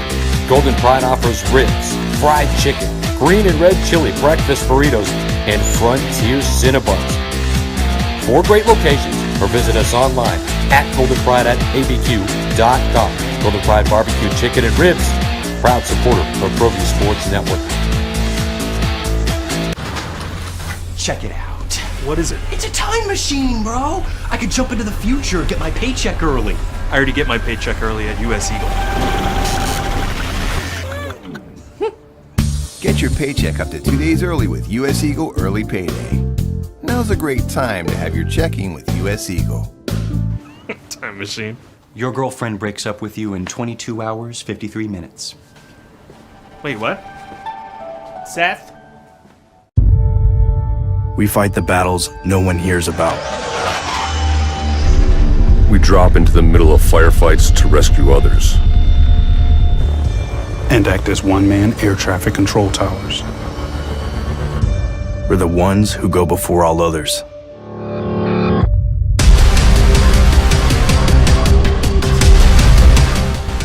U.S. Air Force Special Warfare are proud supporters of ProView Sports.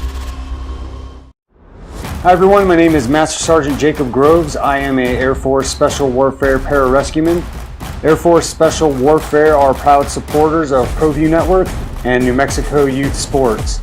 Air Force Special Warfare operators are critical thinkers. They maintain a high level of fitness, they take initiative, and they don't quit. For more information on Air Force Special Warfare, contact me at the number listed below.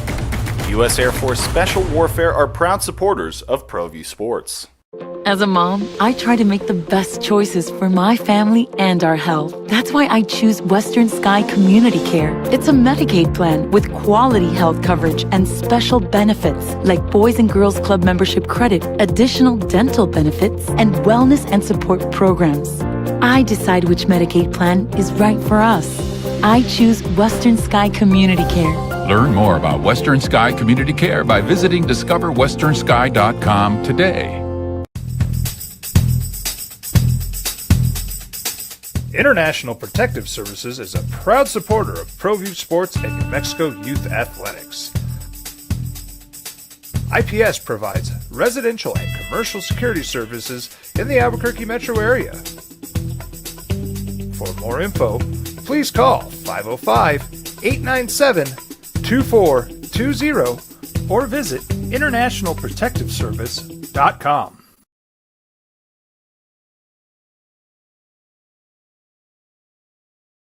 We would like to thank the following sponsors for making this broadcast possible.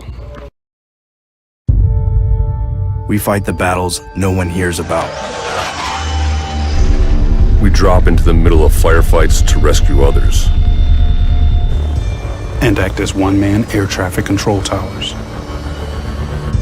We're the ones who go before all others.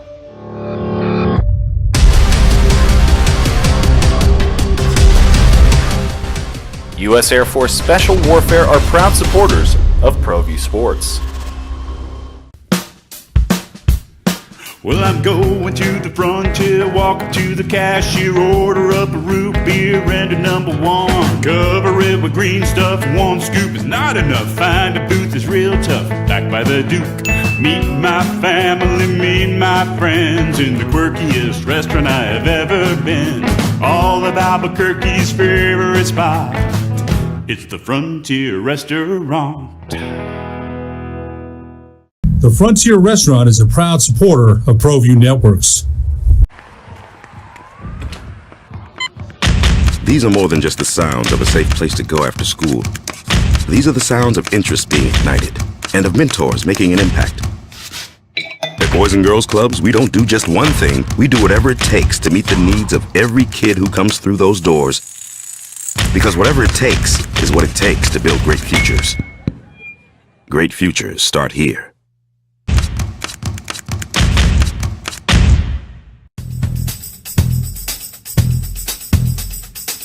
International Protective Services is a proud supporter of ProView Sports and New Mexico Youth Athletics.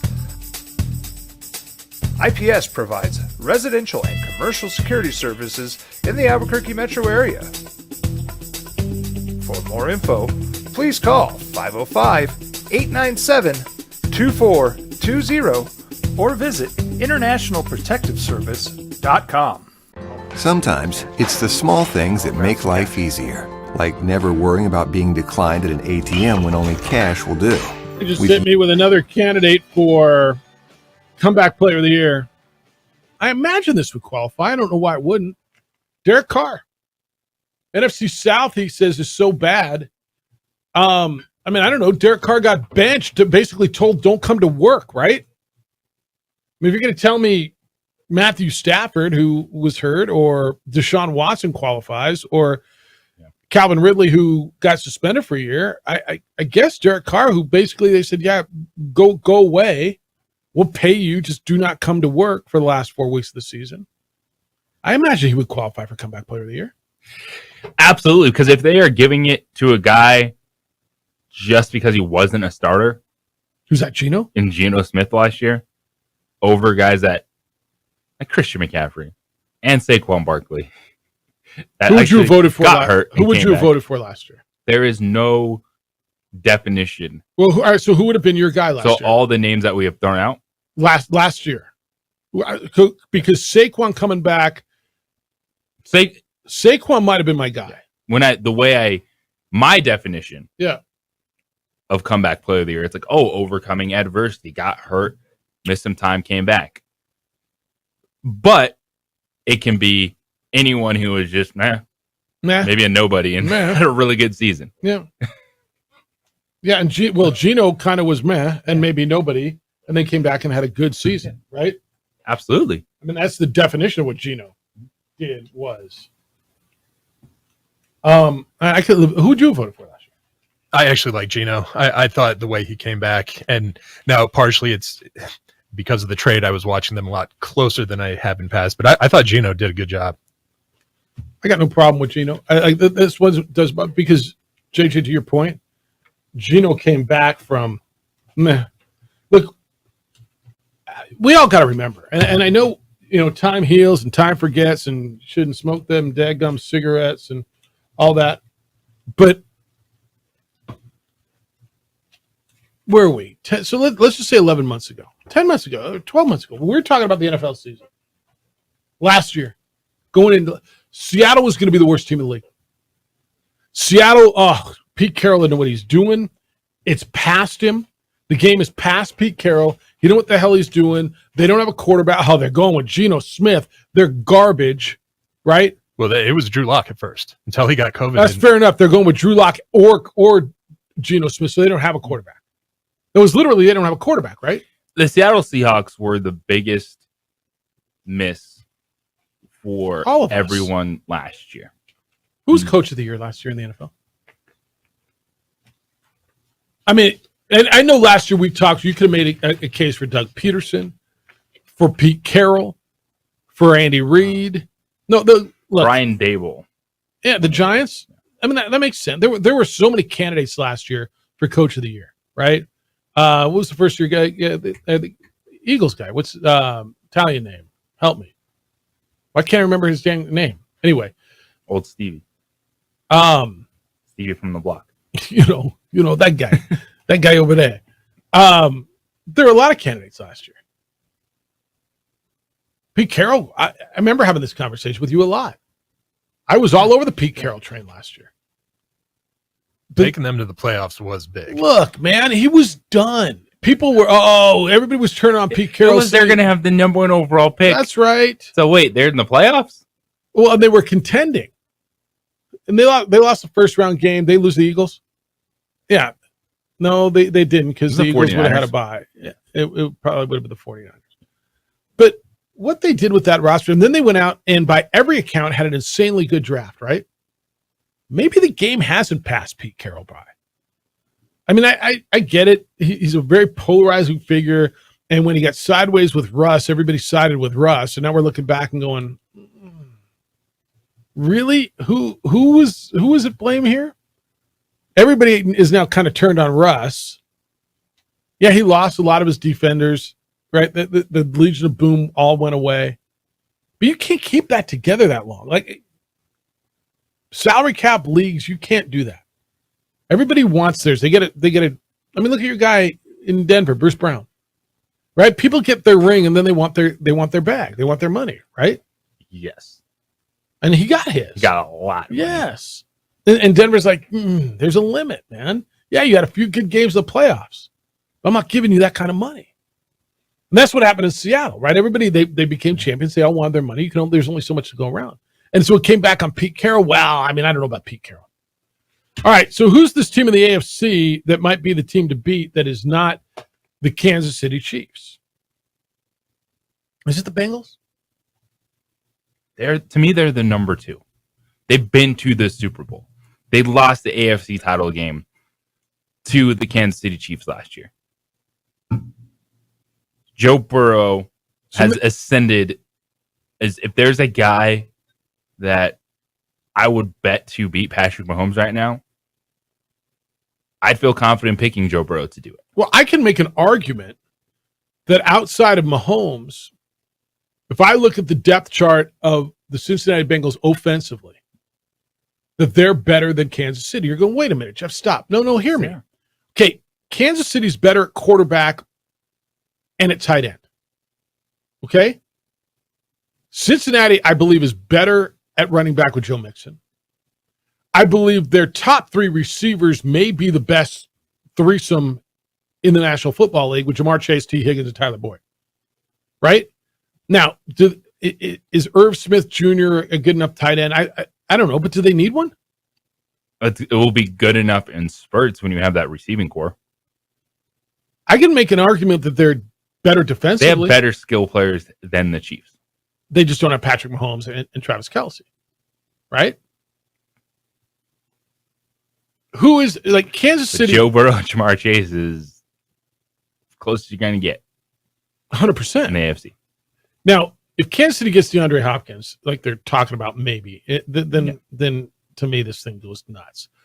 But their top 3 receivers outside of their tight end, Marquez Valdes-Scantling, Kadarius Toney, who, by the way, that could be an X factor this year. Once he gets a full camp in him and they ingratiate him into what they're doing, he could become a Tyreek Hill kind of a player with them as Kadarius Toney. And then Sky Moore, who's a second-year guy. It's nice. X factor for them, by the way. I'm going to give it to you right now. He was on the cover of the New Mexico Bowl program. He didn't play in the game. Rashee Rice, their second-round pick out of SMU. He is phenomenal. He was leading the nation in receiving yards until I think the kid from it was one of the guys who played in a championship game got him by like 6 yards. But big, tall, stud receiver, right? He's kind of like what. Remember how much you and I loved Romeo Doubs going into last year? Mm-hmm. I think he's better than Romeo Doubs, like one of that kind of receiver, don't you?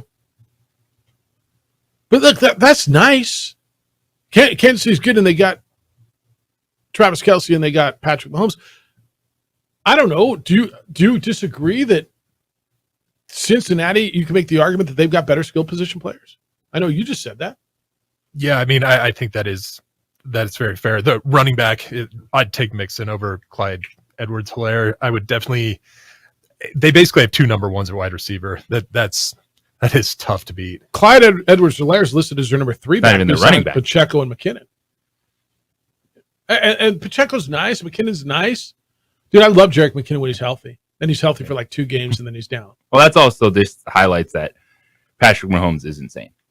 Yes. And he's about to take another second rounder and turn him into something. Because you're right. If he's got speed and he can catch the ball, the Chiefs will make something of it for sure. Let me just tell you something. Andy Reid is a genius. Okay. And we can sit there and talk about the 3 receivers that Cincinnati's got, and they are great. But here's what he's assembled here. Valdes-Scantling is a great possession receiver. Great might be too much. Really, really good. Kadarius Toney could be in the role of what Tyreek Hill did. He's that fast. Sky Moore is a really good guy that can develop. Can't catch a kick. What? He can't catch a punt. Yeah, well, then don't put him back there. And then you throw in Rashee Rice with the second round. All they did was just go out and give him another weapon. Oh, and by the way, we haven't mentioned Travis Kelce, who's the best tight end in the game now. And, I mean, you tell me who's better, him, Gronk, who's the best tight end ever? Kellen Winslow, who do you love? I mean, he's in the conversation, right? It feels, the way that Kansas City is operating, it feels a little bit like Golden State. Yes, where that's really good.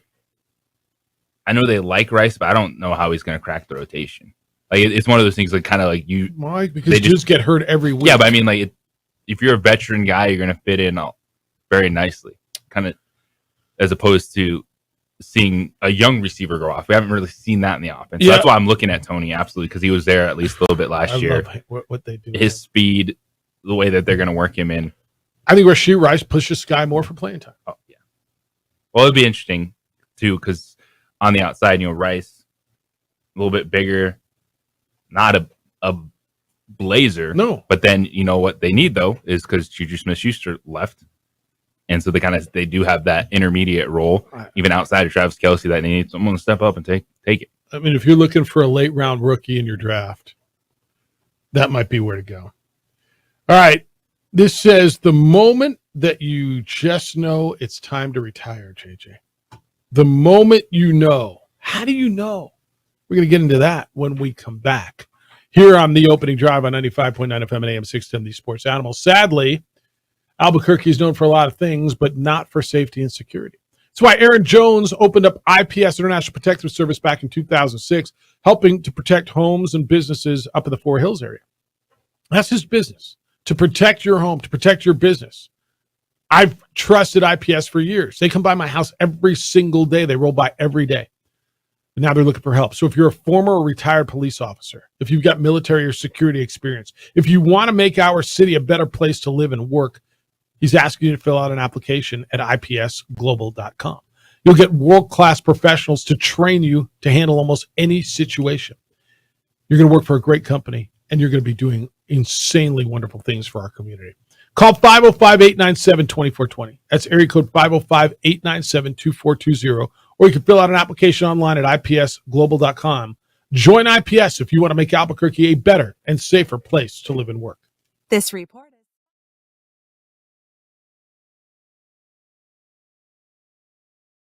We would like to thank the following sponsors for making this broadcast possible.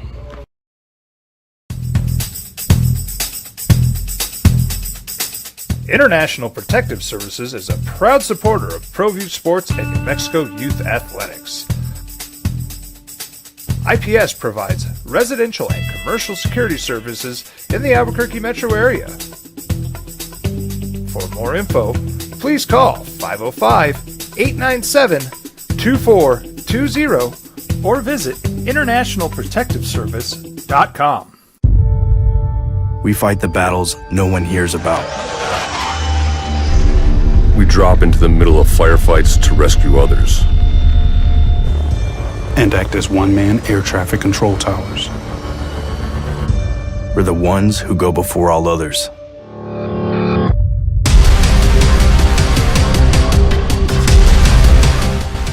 U.S. Air Force Special Warfare are proud supporters of ProView Sports. Hi everyone, my name is Master Sergeant Jacob Groves. I am a Air Force Special Warfare pararescueman. Air Force Special Warfare are proud supporters of ProView Network and New Mexico Youth Sports. Air Force Special Warfare operators are critical thinkers. They maintain a high level of fitness, they take initiative, and they don't quit. For more information on Air Force Special Warfare, contact me at the number listed below. U.S. Air Force Special Warfare are proud supporters of ProView Sports. Check it out. What is it? It's a time machine, bro. I could jump into the future, get my paycheck early. I already get my paycheck early at U.S. Eagle. Get your paycheck up to 2 days early with U.S. Eagle Early Payday. Now's a great time to have your checking with U.S. Eagle. Time machine.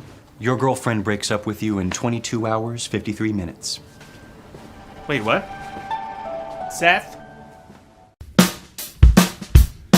Well, I'm going to the frontier, walk up to the cashier, order up a root beer and a number one. Cover it with green stuff, one scoop is not enough. Find a booth is real tough, back by the Duke. Meet my family, meet my friends in the quirkiest restaurant I have ever been.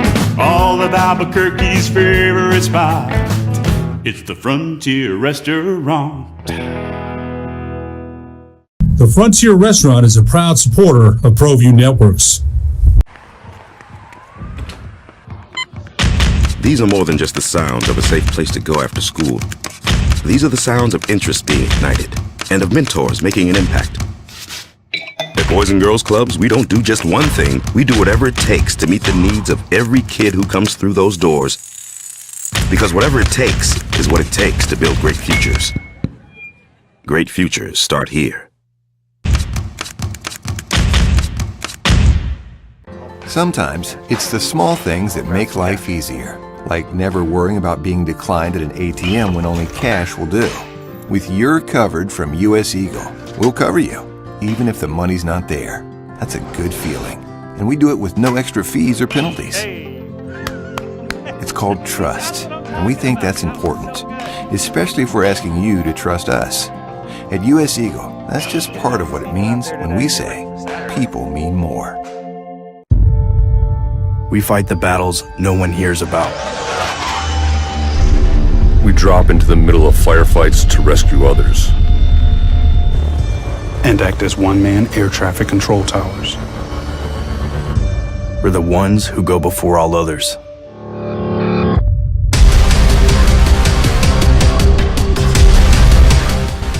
U.S. Air Force Special Warfare are proud supporters of ProView Sports.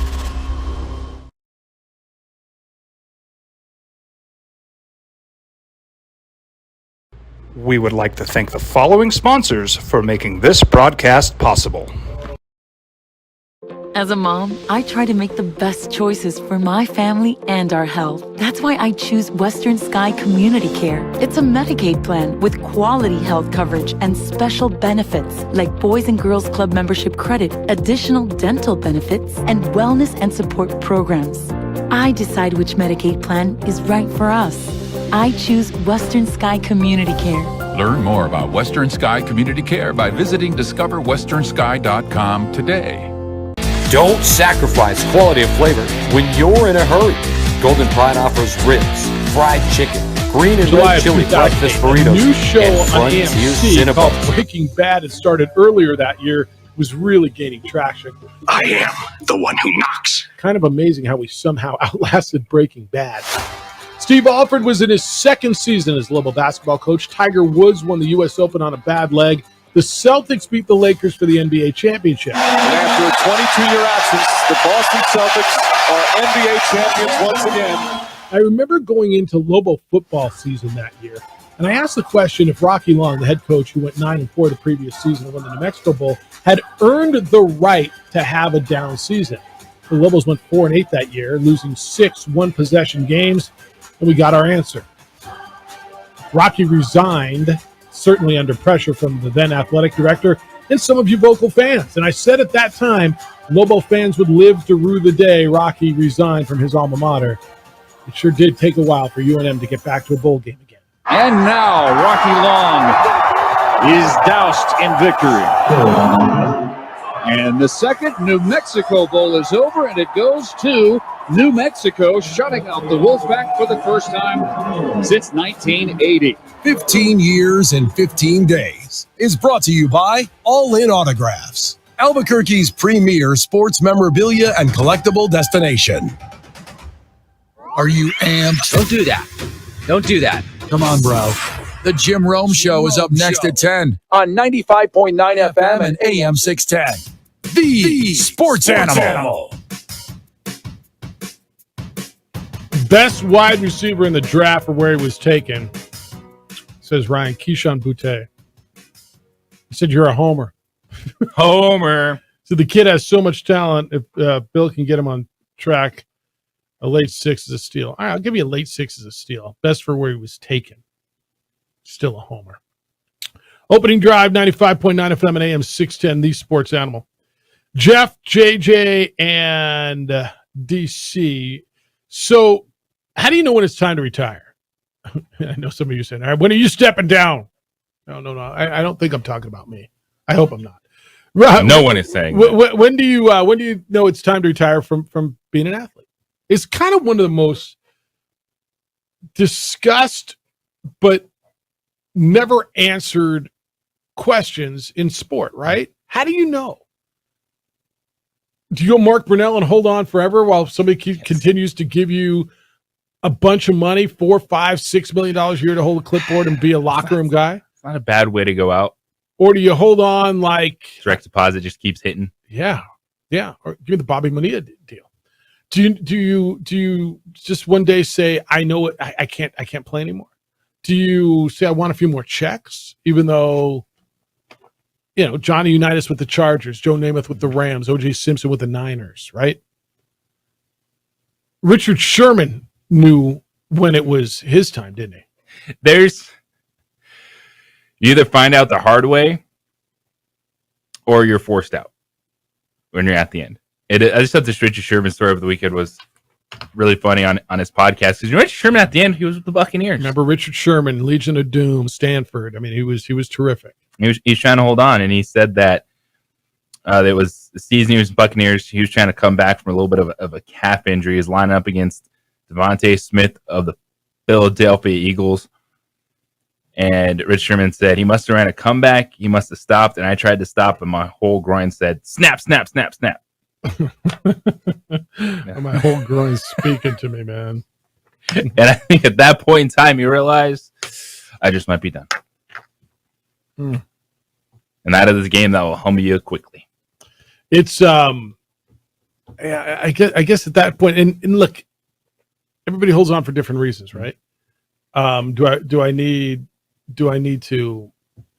more checks?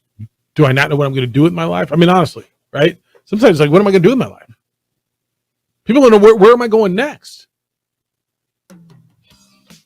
That's when you know. That's when you know. All right, rookie quarterbacks. There's going to be a bunch of them making an impact coming up in this NFL season. There's one rookie trying to stay ahead of the game. Well, they all are trying to stay ahead of the game, but one in particular. What are they doing, and who are the odds on favor for Rookie of the Year in the National Football League? We're getting closer and closer, man. It's opening up. I get the Hall of Fame game in like 3 weeks, don't I? NFL's here. Tick-tock. Tick, tick, tick. And I'll give you this. Big news, JJ. Liv has moved their championship out of Saudi Arabia. Where is it going? Oh, yeah, buddy. Of course it is. It's next. It's the opening drive on 95.9 FM and AM 670 Sports Animal.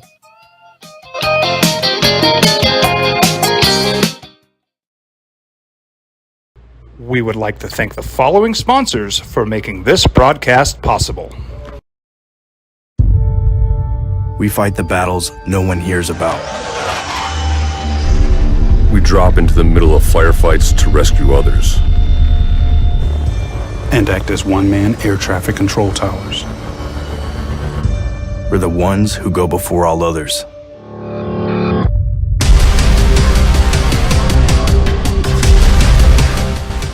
U.S. Air Force Special Warfare are proud supporters of ProView Sports. Well, I'm going to the frontier, walk up to the cashier, order up a root beer and a number one. Cover it with green stuff, one scoop is not enough. Find a booth is real tough, back by the Duke. Meet my family, meet my friends in the quirkiest restaurant I have ever been. All of Albuquerque's favorite spot, it's the Frontier Restaurant. The Frontier Restaurant is a proud supporter of ProView Networks. These are more than just the sounds of a safe place to go after school. These are the sounds of interest being ignited and of mentors making an impact. At Boys and Girls Clubs, we don't do just one thing. We do whatever it takes to meet the needs of every kid who comes through those doors. Because whatever it takes is what it takes to build great futures. Great futures start here.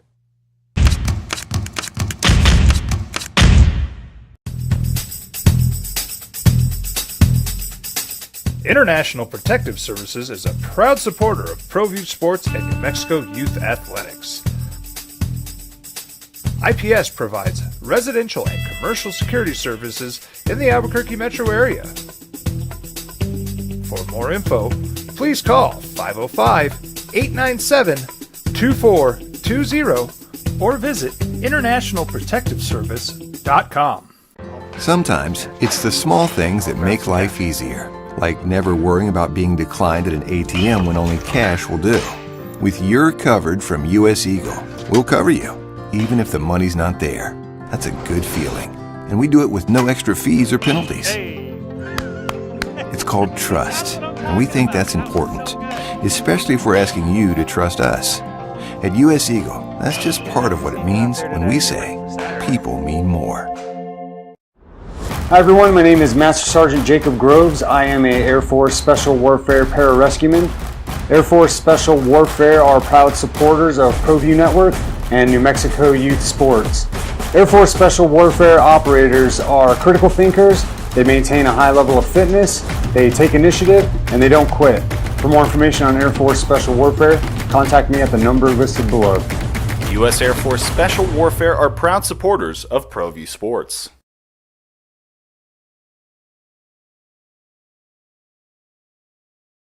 We would like to thank the following sponsors for making this broadcast possible.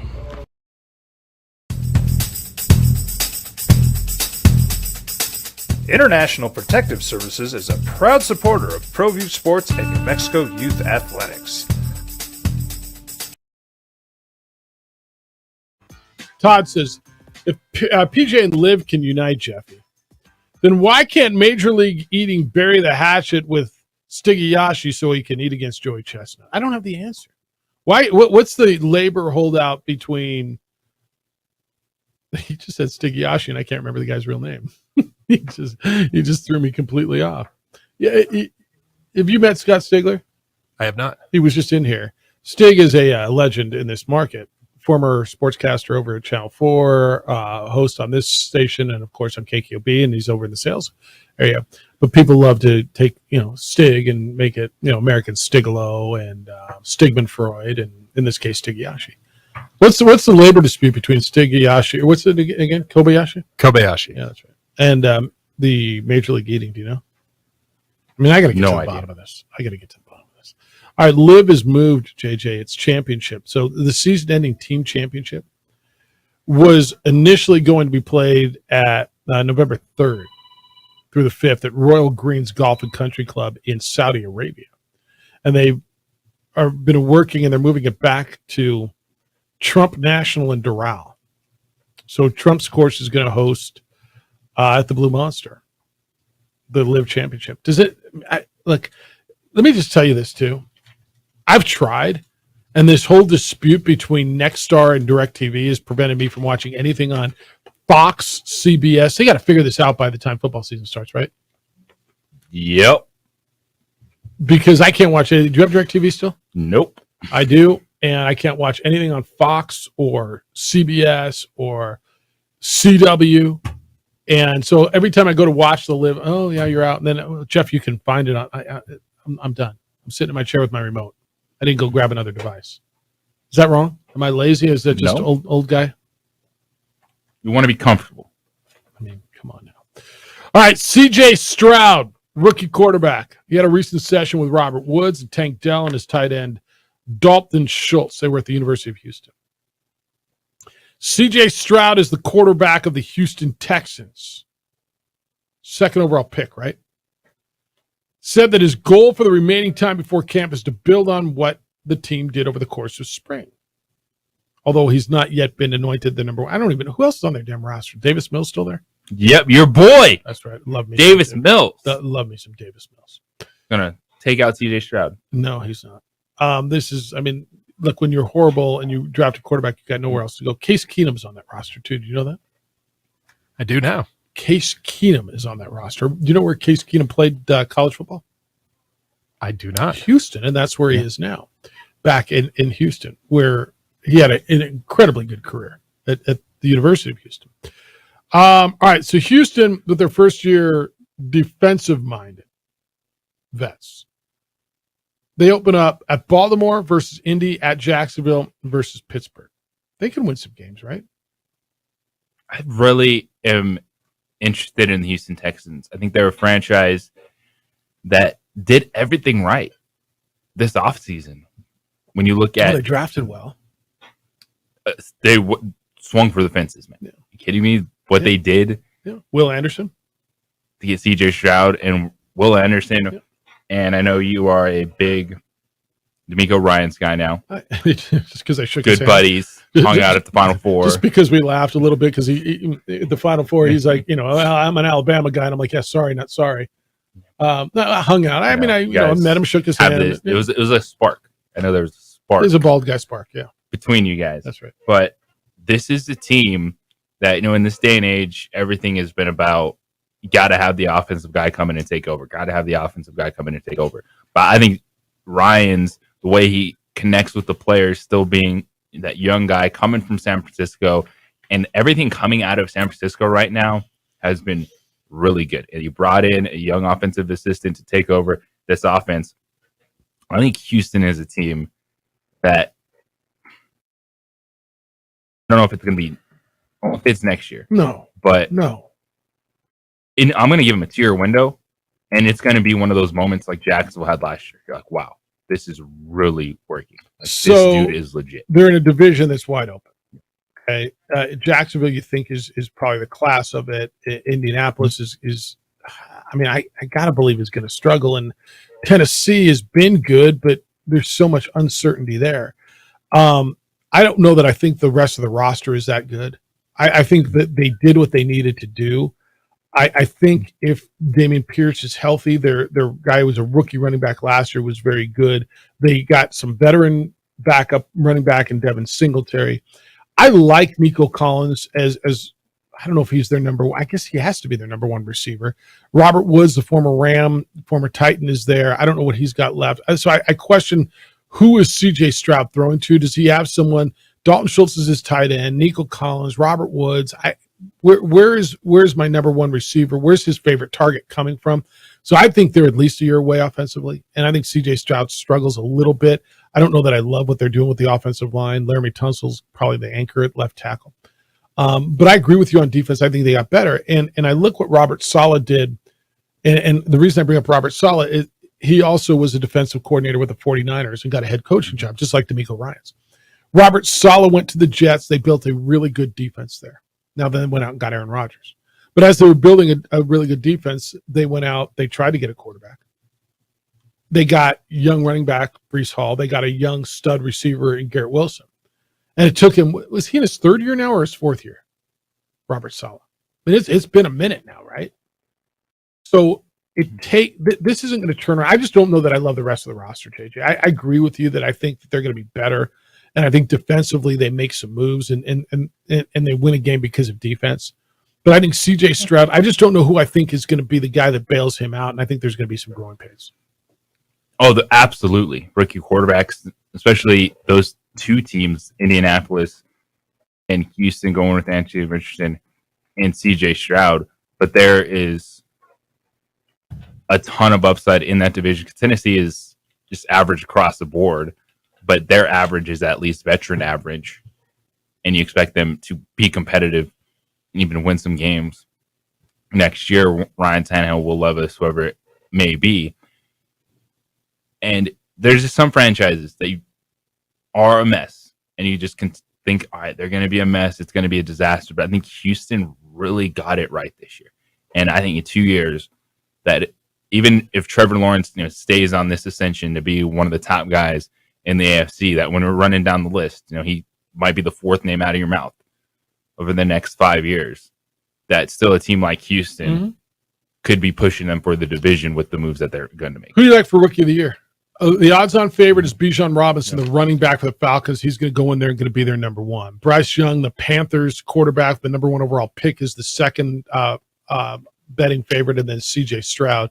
And then Jamar Gibbs, the running back of the Lions, who I'm sorry, man. I like Jamar Gibbs. I don't like the way they utilize their running backs. Now, maybe he's the guy. Maybe he steps in the Jamal Williams role more than the DeAndre Swift role. But I love everything Detroit does. I don't know that I trust for this conversation to be enough touches in that offense, because he's going to be paired with David Montgomery. That's why I don't go there. And then the number 5 is Anthony Richardson, the quarterback at Indy, which I of all of them, he may have the biggest upside, but I think he has a slow start. I think he, because he's so raw, I think he struggled.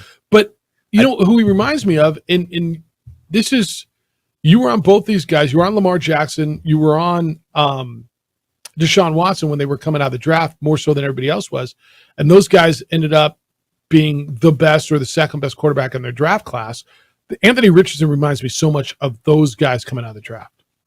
The comp for Richardson is Josh Allen early, because the guy that you see the athleticism, the arm, but just not the completion percentage that you want. And can he do what Josh Allen did, and that's actually become a quarterback, which you don't see that happen a lot. A guy that doesn't have the touch, doesn't have the completion percentage, be able to make that leap in development in the NFL. So that's the path that Colts fans are hoping. And if I'm looking at Rookie of the Year, and where could you get plus 900 for me? Because you're going to get a lot of rushing with Anthony Richardson. Robinson's going to get the touches, so that's why he's the best bet at plus 300. But I think Richardson, if he is a starting quarterback from day one, you get the rushing in there. I think you'll get some stats, and don't see a lot of wins out of these rookie quarterbacks, but I think there'll be enough there that plus 900, I'll take that chance. Can I give you a long shot then? Plus 2,200 for Zay Flowers, who I think is going to become Lamar Jackson's number 1 wide receiver. Okay. Give me a guy, and Lamar is determined this year to prove that he can throw the football, that he's just got paid, that I think Lamar has a big year. Give me plus 2,200 for Zay Flowers. You know who's also 2,200? Plus 2,200? The guy I was just telling you about was Rashee Rice. He's 9th on the board as far as Rookie of the Year odds right now. If you want to play we know this position can get hurt, and someone can always step up. Zach Charbonnet, Seahawks running back. All right, plus 3,000. What do you think of the wide receiver, Jackson Smith and Jibba for the Seahawks? You don't like that because they have 2 other guys there. I'm with you. I don't like that either. I think that's overvalued. But if you're looking for value, I don't have a problem with you on Anthony Richardson. I wouldn't go there. I think he could become their number 2 wide receiver this year in Seattle. Okay. Absolutely. I'd keep an eye on him. To be honest, that guy, he's got jets. You like that better than Zay Flowers? Definitely. Okay. All right. No, I like him too. Don't get me wrong. And they got Metcalf and Lockett. That's a great room to walk into. All of a sudden, look at those 3. That's why I've been telling you who I've been telling you is my surprise team this year. And it's hard to say a surprise team that already made the playoffs last year, but nobody's talking about Seattle. I think Seattle might be the 3rd best team in the NFC. Okay. Ooh. Who's better? Give me an absolute that's better. Everybody's telling me the top 3 are the Eagles and the Niners. Yeah. Give me a team absolutely. Is it the Cowboys? Is it the Giants? Give me an absolute that's better. An absolute? Yeah. If there's any absolute. There isn't. I mean, there. You might tell me what, the Saints, because what? You like the Packers? You like the Vikings, who won 13, 14 games last year, whatever they won? I think the Saints are one. We talked about this last week. Yeah, those are the 2 teams I really like. Yeah, they're going to surprise people. And with Derek Carr, I'd take them over Seattle. My 3 kind of sneaky teams, and I don't know if is Seattle a team that's sneaky if they made the playoffs? It's Seattle. It's New Orleans, and it's Cleveland. You like Cleveland, man. I like that. I don't want to like Cleveland. They've got the pieces. I definitely understand the logic. It's all on that quarterback. If he becomes the guy they paid him to become, tell me what they don't have. I mean, they're really good defensively. They got one of the best running backs in the game. They got a receiver who's a top-tier receiver, and they got some others. Kevin Stefanski, this is a make-or-break year for him as a coach, I believe. Like, tell me what they don't have if that quarterback plays well. They're set. So those are my 3. All right, you get a home run derby tonight. Who do you like in Home Run Derby tonight? 505-246-0610. We're going to break this down for you, give you the brackets. I don't know. How much will you watch? I know you will. He's a Derby dude. I love it. I know you do. I'm going to be playing Ken Griffey Jr. Home Run Derby this afternoon. Let's go. It's next. Opening drive on 95.9 FM and AM 610, the Sports Animal. Registration is now open.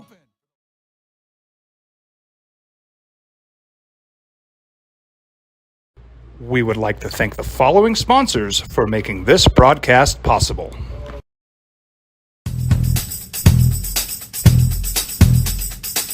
International Protective Services is a proud supporter of ProView Sports and New Mexico Youth Athletics.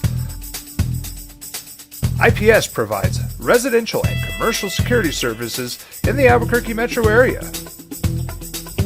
For more info, please call 505-897-2420 or visit internationalprotectiveservice.com. We fight the battles no one hears about.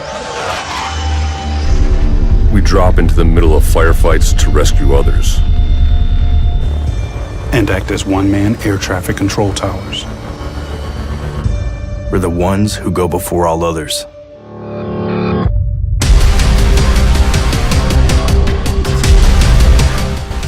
U.S. Air Force Special Warfare are proud supporters of ProView Sports. Hi everyone, my name is Master Sergeant Jacob Groves. I am a Air Force Special Warfare pararescueman. Air Force Special Warfare are proud supporters of ProView Network and New Mexico Youth Sports. Air Force Special Warfare operators are critical thinkers. They maintain a high level of fitness, they take initiative, and they don't quit. For more information on Air Force Special Warfare, contact me at the number listed below. U.S. Air Force Special Warfare are proud supporters of ProView Sports. Check it out. What is it? It's a time machine, bro. I could jump into the future and get my paycheck early. I already get my paycheck early at U.S. Eagle.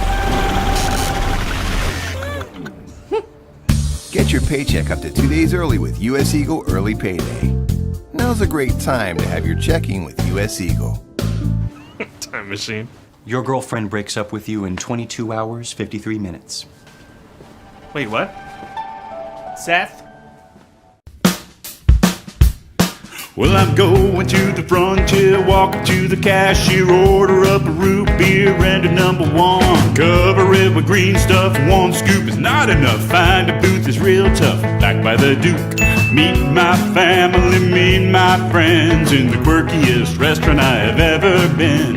All of Albuquerque's favorite spot, it's the Frontier Restaurant.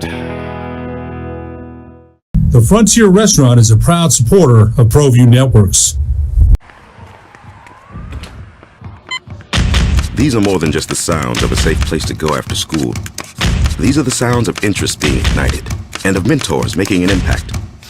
At Boys and Girls Clubs, we don't do just one thing. We do whatever it takes to meet the needs of every kid who comes through those doors. Because whatever it takes is what it takes to build great futures. Great futures start here. Sometimes it's the small things that make life easier, like never worrying about being declined at an ATM when only cash will do. With You're Covered from U.S. Eagle, we'll cover you, even if the money's not there. That's a good feeling. And we do it with no extra fees or penalties. It's called trust, and we think that's important, especially if we're asking you to trust us. At U.S. Eagle, that's just part of what it means when we say, people mean more. We fight the battles no one hears about. We drop into the middle of firefights to rescue others. And act as one-man air traffic control towers. We're the ones who go before all others.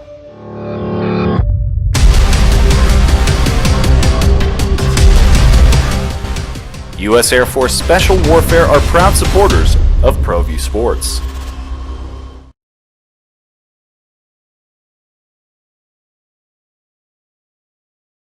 We would like to thank the following sponsors for making this broadcast possible. As a mom, I try to make the best choices for my family and our health. That's why I choose Western Sky Community Care. It's a Medicaid plan with quality health coverage and special benefits like Boys and Girls Club membership credit, additional dental benefits, and wellness and support programs. I decide which Medicaid plan is right for us. I choose Western Sky Community Care. Learn more about Western Sky Community Care by visiting discoverwesternsky.com today. Don't sacrifice quality of flavor when you're in a hurry.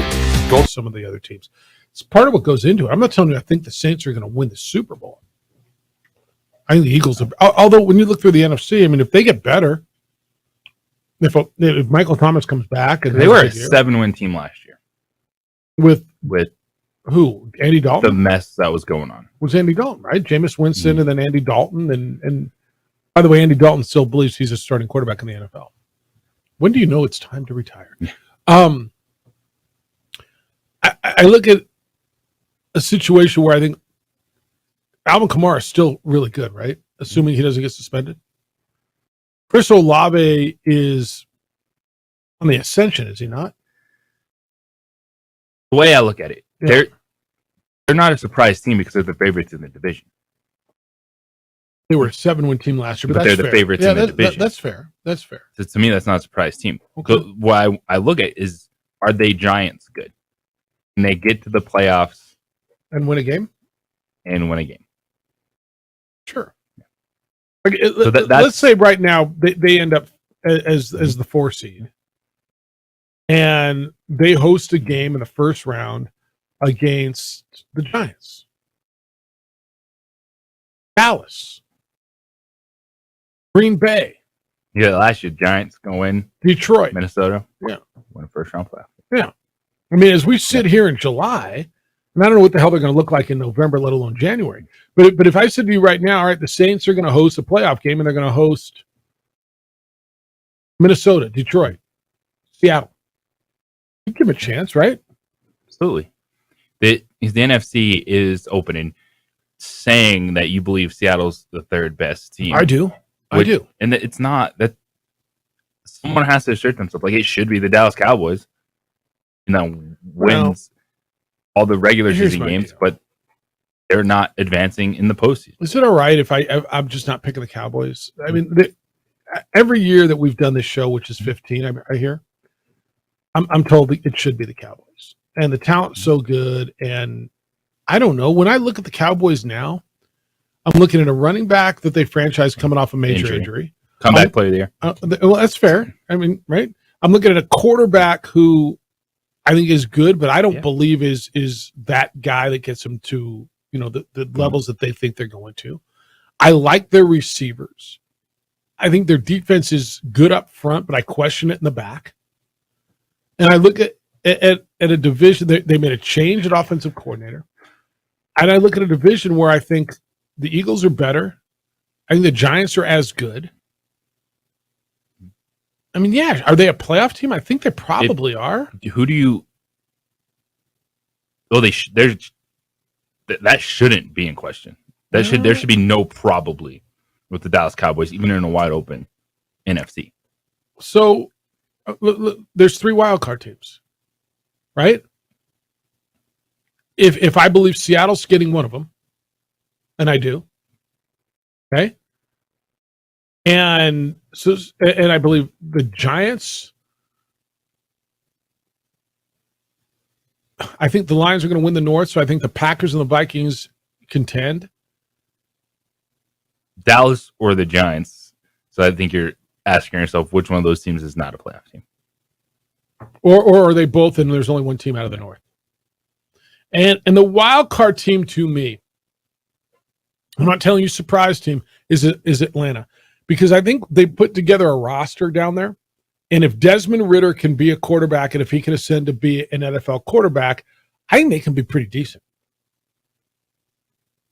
Drake London, Kyle Pitts, Bijan Robinson, all top 10 draft picks. Right?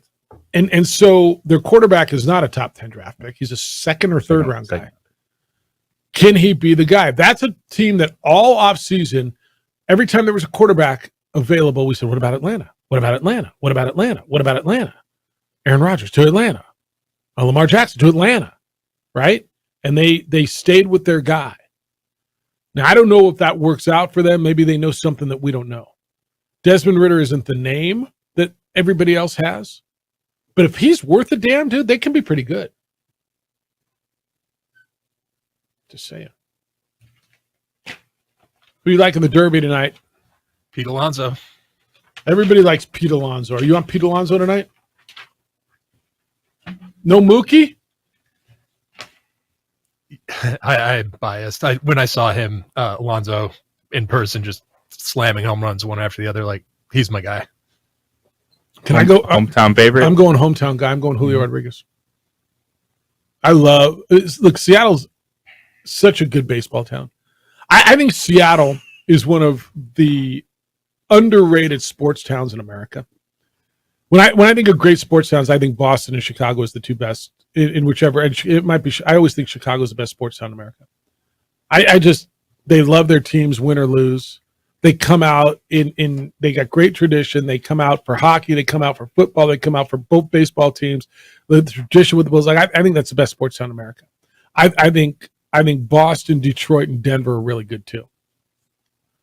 Seattle's an underrated sports town. They love the Mariners. They loved the Sonics. That fan base for the Seahawks is insane. Look what they've done for the Kraken. And their teams, for the most part, except for when the Sox were there, because there was a team in Portland, they're the team for the whole region. They're like 4 states worth of teams, right? They're Washington, Oregon, Idaho's, Montana's team. I think that place could be on fire tonight for Julio Rodriguez. Absolutely. Seattle be probably the best town in the world tonight. It's underrated. I mean, underrated on food, overall entertainment, art. So, it is a great town. I haven't been up there in about 10 years.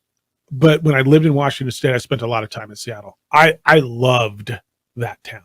Now, I know a lot's happened over the last 15 years, but Seattle's beautiful. But I can hear it right now. Back. Oh, that one's to Issaquah. Oh, he hit it to Bellevue. That one's to Everett. Just saying. You miss Berman on the call on this? Or are they, He's perfect for are this. they breaking him He out really for is. tonight? I hope he's there. Back. God! That's what he's made for. That's what he's made for. Back. I don't know who's left at ESPN these days. I see what you did there. Is it Carl Ravitch who calls these things? Who's on it? Yeah, Ravitch, been kind of their number one baseball guy now. He's pretty good. Yeah, Dude, their baseball good. guys know baseball. Their baseball guys know the game. Sorry. That helps. So, are you into it like he is tonight? I enjoy it because I take it for what it is. It's All-Star Weekend or All-Star Week, Yeah. like 3-point, slam dunk. I can find enjoyment in it. It doesn't have to be, Oscar worthy for me to pay attention. It's why I like Fast and Furious. I understand it. I enjoy it. Yeah, well, that's fair. It's just mind-numbing. Sit around, watch dudes just hit ball long way. Right? Sounds like fun. Me hit ball long way. So you gotta have your mind right for it. Pete Alonso, he's big, he's built for it. He knows what it takes. Yep. You gotta have the stamina. If I'm going, who could handle it? I like Luis Robert. Okay. On his third best odds, but Chicago White Sox outfielder having a heck of a season, smashing the baseball. What about Odolis? Does Mookie get out of the first round? He doesn't feel like a home run derby guy. He totally doesn't feel like a home run derby guy, and that's kind of why I think he's going to get out of the first round. Every time I think something, it goes the wrong way. I mean, is he just doing this for the experience? He just wants to be there. No, he doesn't look like a home run derby guy. Doesn't feel like a home run derby guy. And then all of a sudden you're like, wait a second. Why is he in the finals? Mookie Betts is just smashing. Yeah. Why is he in the damn finals? I know. All right, we'll get that tonight. I think that's good. All right, there's a running back that I think makes a difference that's still on the free agency market. And evidently there was an offer from the team that he was almost a shoo-in to go to. Not so fast, my friend. So now where is he going to go? I think this is where he ends up. And I think it makes a huge difference and adds another team to the AFC mix. It's the opening drive on 95.9 FM and AM 610, the Sports Animal. Registration is now open.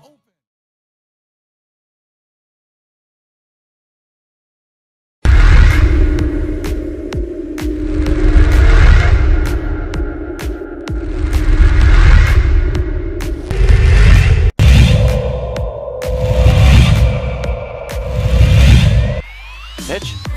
There's a line drive right at the shortstop for out number 3.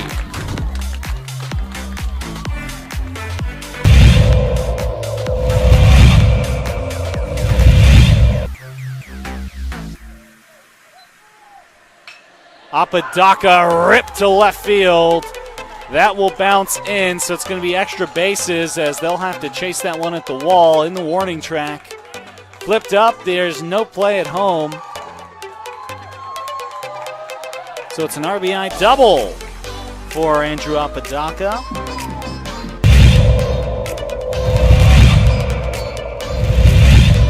Runner at third. High leverage spot. Can Chavez keep the tie? No, that's going to be cracked into left field. It's a base hit as Love puts the Sandia Matadors ahead for the first time today.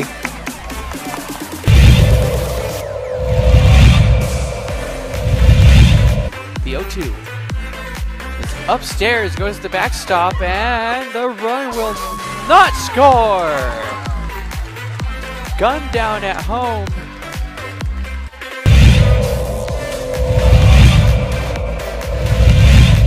Chavez rocks and fires. Ahmed, that's going to be an RBI for Ahmed as that one right through the gap in right center. Petrie will scoop that one, and it's looking like a triple as Ahmed plugs into third base, and what a way to score that run for the Matadors.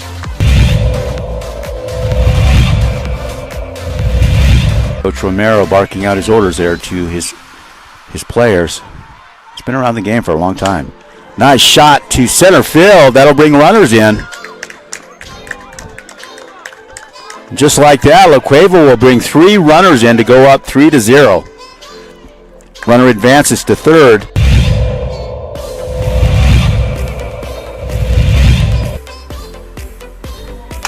Shot to center. That looks good. That's gone. Man, outstanding center shot there. As La Cueva will score. Antonio Lucero, second baseman, quite the hitter.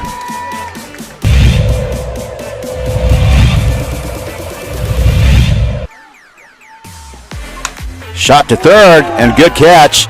And she gets the out. Outstanding play by Trinity Bazan. Nice bright spot.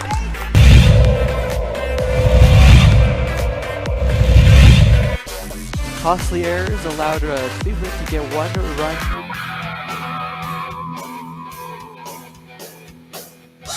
Well, he thinks he's still one of the best running backs in the NFL, and he probably is. And he wants to be paid as such. He being Dalvin Cook. He was released by the Minnesota Vikings. And the reports are he is now holding offers as a free agent from numerous teams. And he wants to be paid as one of the best running backs in the league. I don't even know what that means anymore. Dolphins have interest. They've put an offer out. The story is that it is too low.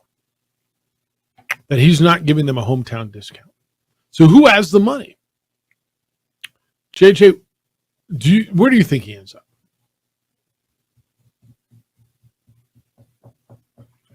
Dalvin Cook will sign with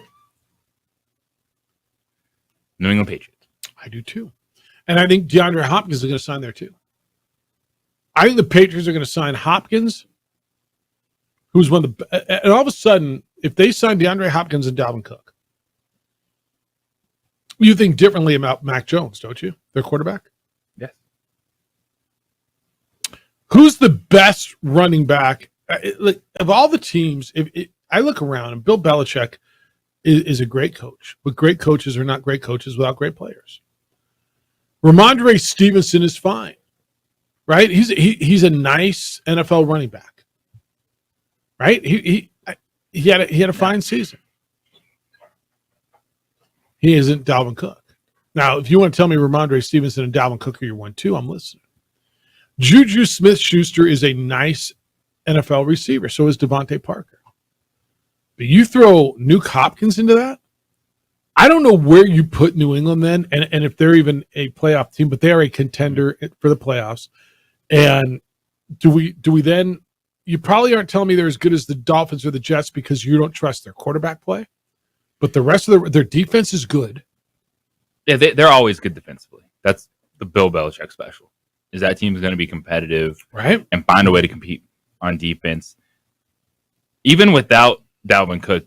If they get DeAndre Hopkins in there, that, while not as explosive, it makes me feel like, Mac Jones can have a Tua-like surge this year with competent offensive weapons, a legitimate number one wide receiver. Because this is a guy that in his rookie season showed you glimpses, went to the playoffs. And with Josh McDaniels, the offensive coordinator, and then you had a bunch of special teams coaches and defensive guys trying to run the offense last year, and that doesn't work. Even as great of a mind as you are as Bill Belichick, they made a mistake last year.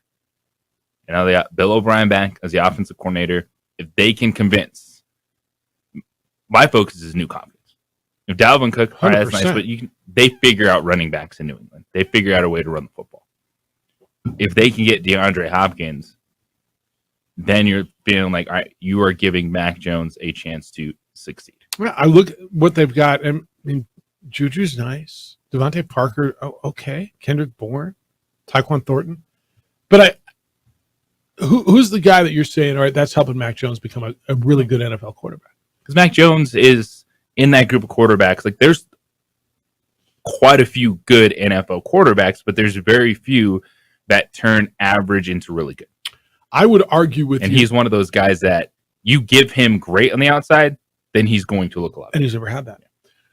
I would tell you, I think New England's got the most innocuous quarterback situation in the league. Meaning, they got a guy that you don't think is horrible, but you don't think has a huge upside. I would make it somewhat, if I was going to give you a comparison, I would tell you I think the Giants have it better. Washington has it worse. Desmond Ridder, Kenny Pickett are somewhat in that same boat. Whereas, yeah, okay. And that's kind of what Mac Jones is. Okay. Right? Maybe the Raiders with Jim Garoppolo, but I think Jim Garoppolo you feel is better. Right? New England's a team that you were certain was going to pick a quarterback in the last draft and didn't. So what are they? They're a team with a quarterback that's, as you said earlier today, meh. And no weapons, no dynamic playmakers. You add one or two of those guys, all of a sudden you think completely differently about the New England Patriots. Well, it's Nuke Hopkins. Like, he's the must-have for the Patriots. I agree. Like, Nuke Hopkins going to Kansas City, okay. Like, well, it's just the rich get richer. It's going to be nice for him. The biggest impact to me that Nuke Hopkins could have on an offense would be with the New England Patriots. Yeah, I think it's 100%. It's the rich get richer. And, I mean, I'm staring at it. I'm like, that to me. So, of the moves, that's where if you're New England, yeah, if you can convince Nuke Hopkins to sign, that would be the biggest win. Because there's luxury places. If you went to Buffalo or Kansas City, anywhere along those lines, the most direct impact on a quarterback would be with the Patriots. And it makes sense for DeAndre Hopkins and Dalvin Cook. Like, they're veterans. They're 100%. Good. They know they're going to get an opportunity. They don't have to rush anything. I think with the Dalvin Cook one, too, reading about how he wants to wait till after the franchise tag deadline, too. Which is July 17th, yeah. Or the Saquon, Josh Jacobs, do those guys get big deals? How does that affect the market? What happens if anyone does hold out in those situations? Yep, and I think that's what he does. You got Tony Pollard's on that. On that same list. All right, emails are coming in. Jeff at sportsanimalabq.com. JJ at sportsanimalabq.com. You can get in at 505-246-0610. DC's producing. He'll take your call. Dan says Albuquerque's conquering baseball team. Jeffrey, returning Juan Jose and Derek Charles. I was hoping they would have a greeting at the airport like they do for Lobo Athletics after a lame win. But I was told because of the All-Star break, the club wouldn't be returning to the friendly confines after the 4-2 upset of the champion Dyers. How about your first place Isotopes? I mean, I'm just saying. 9-3 in the second half. Hit the reset button. Huh? Go. I mean, as Josh keeps telling me, if the season ends now, they're in the playoffs. But do more sports need a reset button? Do you like the first half, second half thing? If you have a completely disastrous Minor league baseball, 100%. I think it's great. And they have for a long time. Yeah. Yeah, because the rosters changed so significantly. Yeah. Tell you what, man. If Pilo gets this thing turned around. Manager of the year. What if they make the playoffs and United doesn't? United's over the playoff line, by the way. They're in 7th. Yeah. They now it would be very disappointing if they don't make the playoffs for United. Why now as opposed to last week? You just see them, even the way they played early in the season. Yeah. Like it's still they're one of the top 8 teams in the West. 8, okay. Yeah. All right. I'll give you that. Out of 12, right? 1-0 victory over Detroit the other night out at the ball pitch. And so that's coming off of that tough draw in Las Vegas the other night where Vegas tied it up like on the last 30 seconds of extra time. Or is somebody told me phantom time. It's fake. Like, time is imaginary. It's all made up. It's all phantom time. Yeah. It is what it is. All right.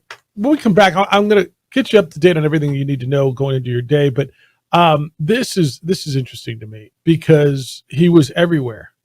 I mean, they ran him everywhere. Good Morning America to ESPN to everywhere.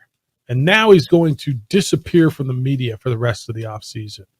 What's the thinking here behind the superstar going away? It's the opening drive on 95.9 FM and AM 610, the Sports Animal.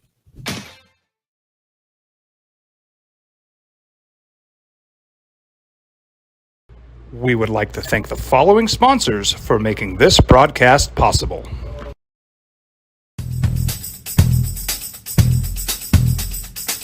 International Protective Services is a proud supporter of ProView Sports and New Mexico Youth Athletics. IPS provides residential and commercial security services in the Albuquerque metro area. For more info, please call 505-897-2420 or visit internationalprotectiveservice.com. These are more than just the sounds of a safe place to go after school. These are the sounds of interest being ignited and of mentors making an impact. At Boys and Girls Clubs, we don't do just one thing. We do whatever it takes to meet the needs of every kid who comes through those doors. Because whatever it takes is what it takes to build great futures. Great futures start here. Sometimes it's the small things that make life easier, like never worrying about being declined at an ATM when only cash will do. With You're Covered from U.S. Eagle, we'll cover you, even if the money's not there. That's a good feeling. And we do it with no extra fees or penalties. It's called trust, and we think that's important, especially if we're asking you to trust us. At U.S. Eagle, that's just part of what it means when we say people mean more. Don't sacrifice quality and flavor when you're in a hurry. Golden Pride offers ribs, fried chicken, green and red chili breakfast burritos, and Frontier Cinnabons. 4 great locations, or visit us online at goldenpride@abq.com. Golden Pride Barbecue Chicken and Ribs, proud supporter of ProView Sports Network. Check it out. What is it? It's a time machine, bro. I could jump into the future, get my paycheck early. I already get my paycheck early at U.S. Eagle. Get your paycheck up to 2 days early with U.S. Eagle Early Payday. Now's a great time to have your checking with U.S. Eagle. Time machine. Your girlfriend breaks up with you in 22 hours, 53 minutes. Wait, what? Seth? We fight the battles no one hears about. We drop into the middle of firefights to rescue others. And act as one-man air traffic control towers. We're the ones who go before all others.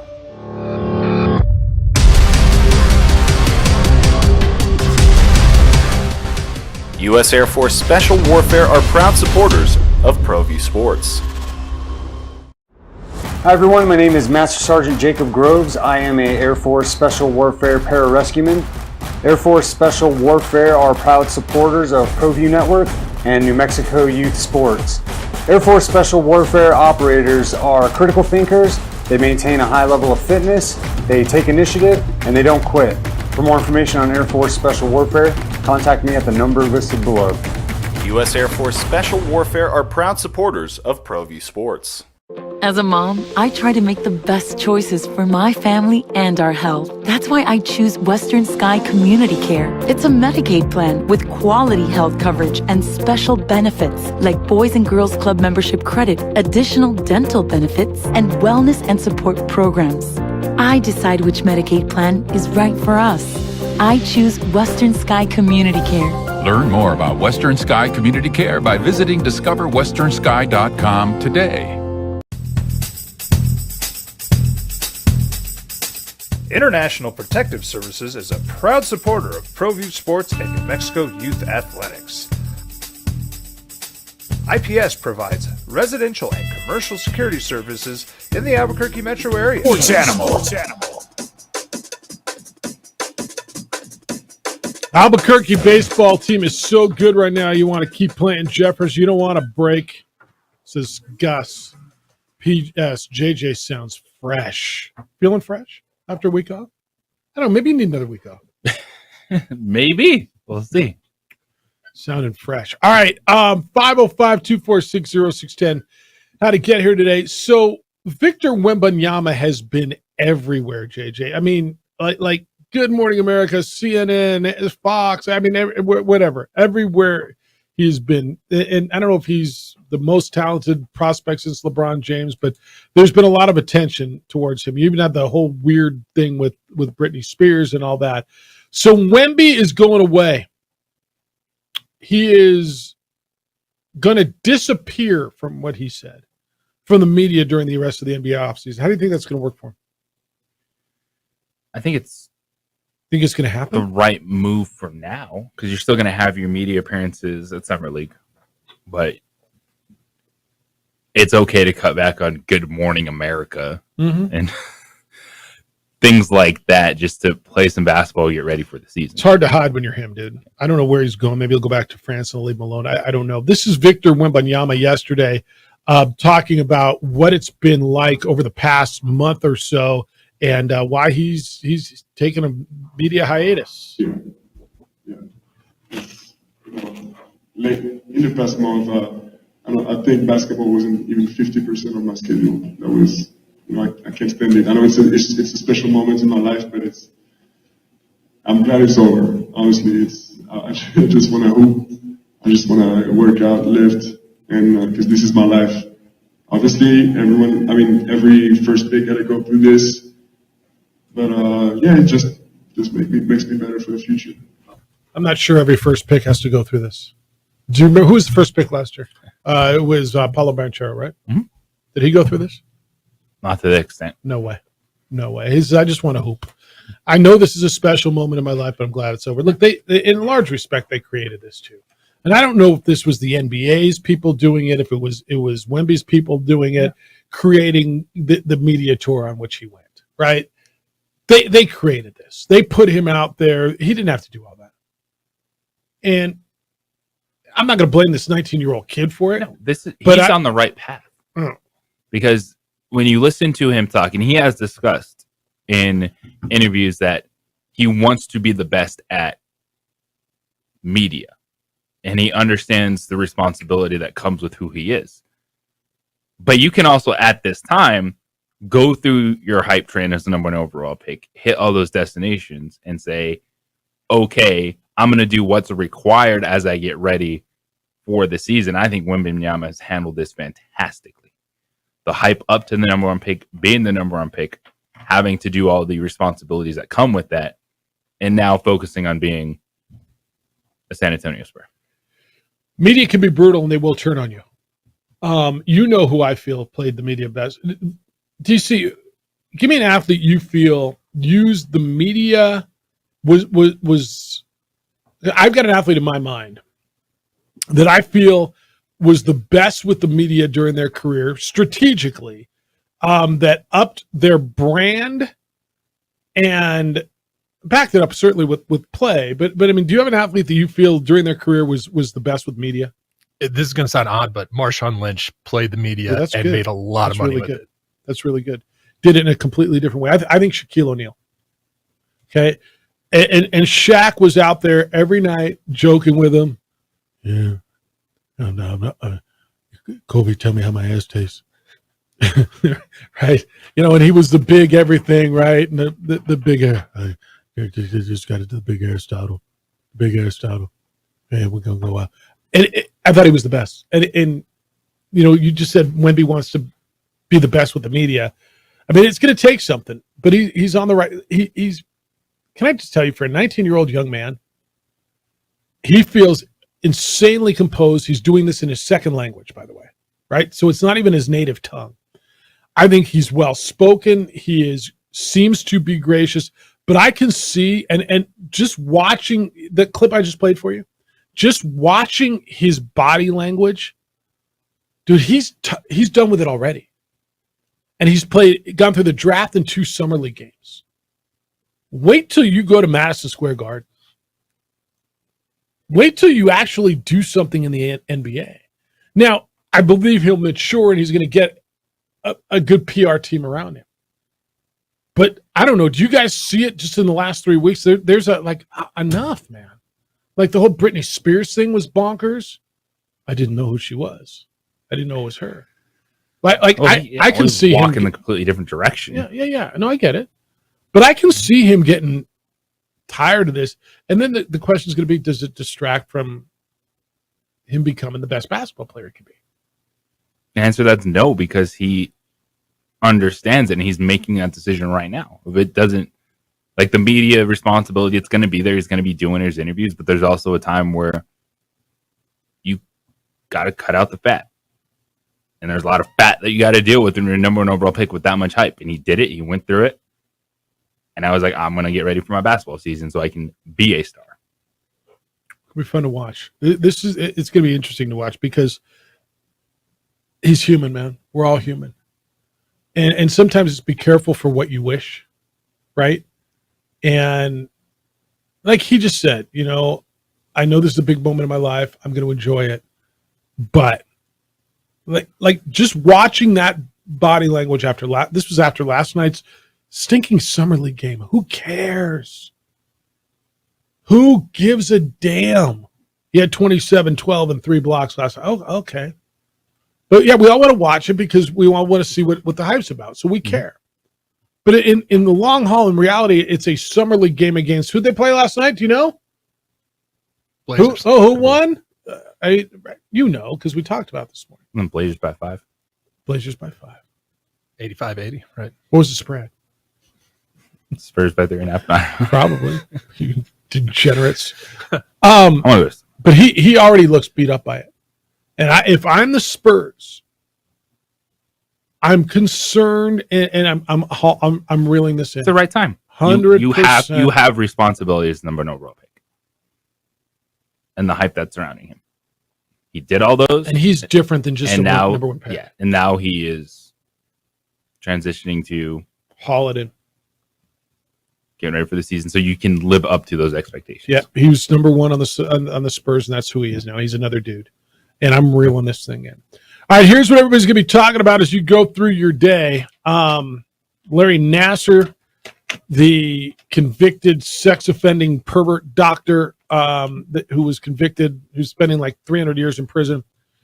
He was the one who was sexually assaulting the women's gymnastics team.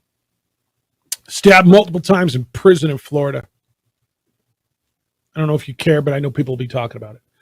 Pat Fitzgerald's the head football coach at Northwestern. He was suspended for 2 weeks after the hazing allegations. The president of the university is now saying that well, maybe I misjudged this. They're reevaluating, and there's an ex-player who's calling for Fitzgerald to be fired. You got Wimbledon going on. Novak Djokovic won his resumed match today. Live Championship has been moved out of Saudi Arabia to Trump National in Doral down in Florida. And you get your home run derby tonight.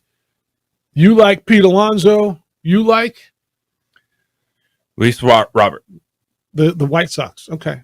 That's what I'm going with. All right. I'm going to go with Julio Rodriguez of the hometown Seatown Mariners. All right, so that's what we got as you head in. And then tomorrow you get the baseball all-star game, and next week you get camps opening. And man, oh man! So a week from tomorrow is when we go out there. You going? You're not going, right? Somebody's got to stay. Dude, I gotta stay here and make sure everything stays on board. It'll be 115 degrees there. Ooh. Yeah, no, that's just a little warm. Where are we going? It's like at the Circa. Is that what it is? Circa Mountain West Football Media Days. Big 12 is this week. Did you know that? I fall in love with all these teams, all these people. Dude, I can gaga. Take the over on every win total. Every one of them. Well, we're going to play a game, DC. We do this before the first game of the year. We take the Vegas win totals, the Mountain West and New Mexico State. And I think last year, JJ, out of the 12 teams, JJ won with 4 correct. None of us know crap.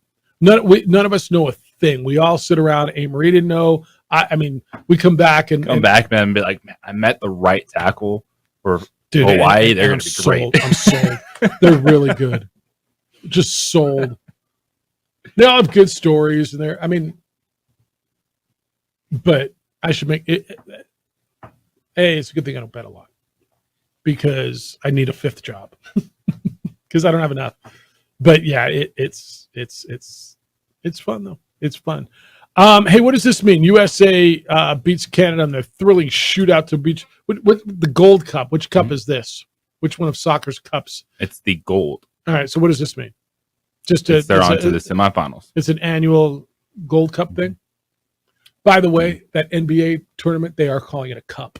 I saw that. And it's funny that apparently been discussing this for 15 years, and they want to build this to a new championship. It's very unusual. The mid-season hoop cup. I love it. I know you do. I figured that'd be right up your alley. Yes. You do like it? Yes.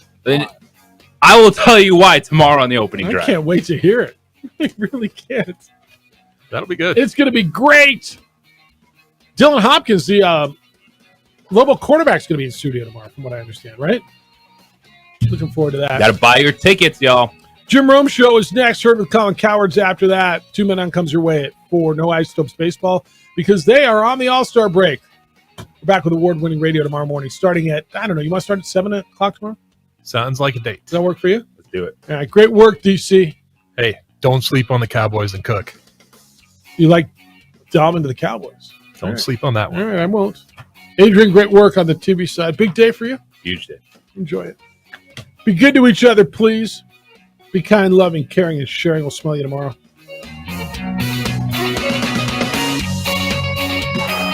Dear sports fans.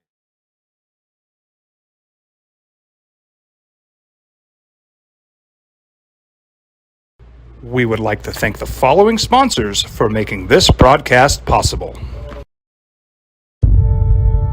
We fight the battles no one hears about. We drop into the middle of firefights to rescue others. And act as one-man air traffic control towers. We're the ones who go before all others.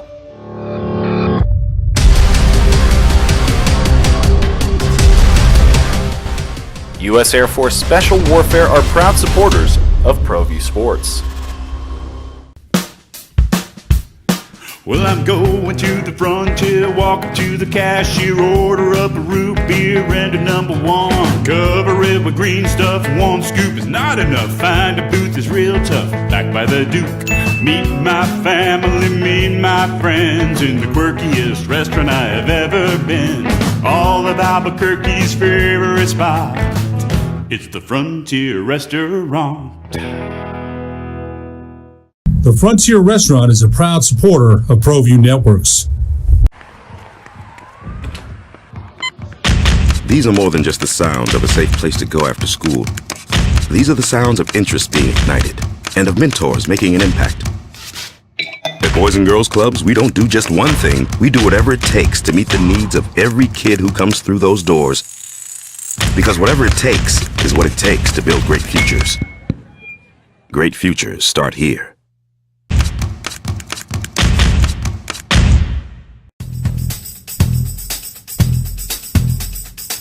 International Protective Services is a proud supporter of ProView Sports and New Mexico Youth Athletics. IPS provides residential and commercial security services in the Albuquerque metro area. For more info, please call 505-897-2420 or visit internationalprotectiveservice.com. Sometimes it's the small things that make life easier, like never worrying about being declined at an ATM when only cash will do. With You're Covered from US Eagle, we'll cover you, even if the money's not there. That's a good feeling. And we do it with no extra fees or penalties. It's called trust, and we think that's important, especially if we're asking you to trust us. At US Eagle, that's just part of what it means when we say people mean more. Hi everyone, my name is Master Sergeant Jacob Groves. I am a Air Force Special Warfare Pararescueman.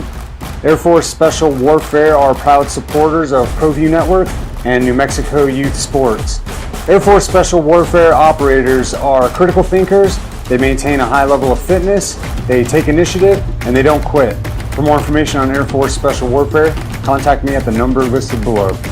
U.S. Air Force Special Warfare are proud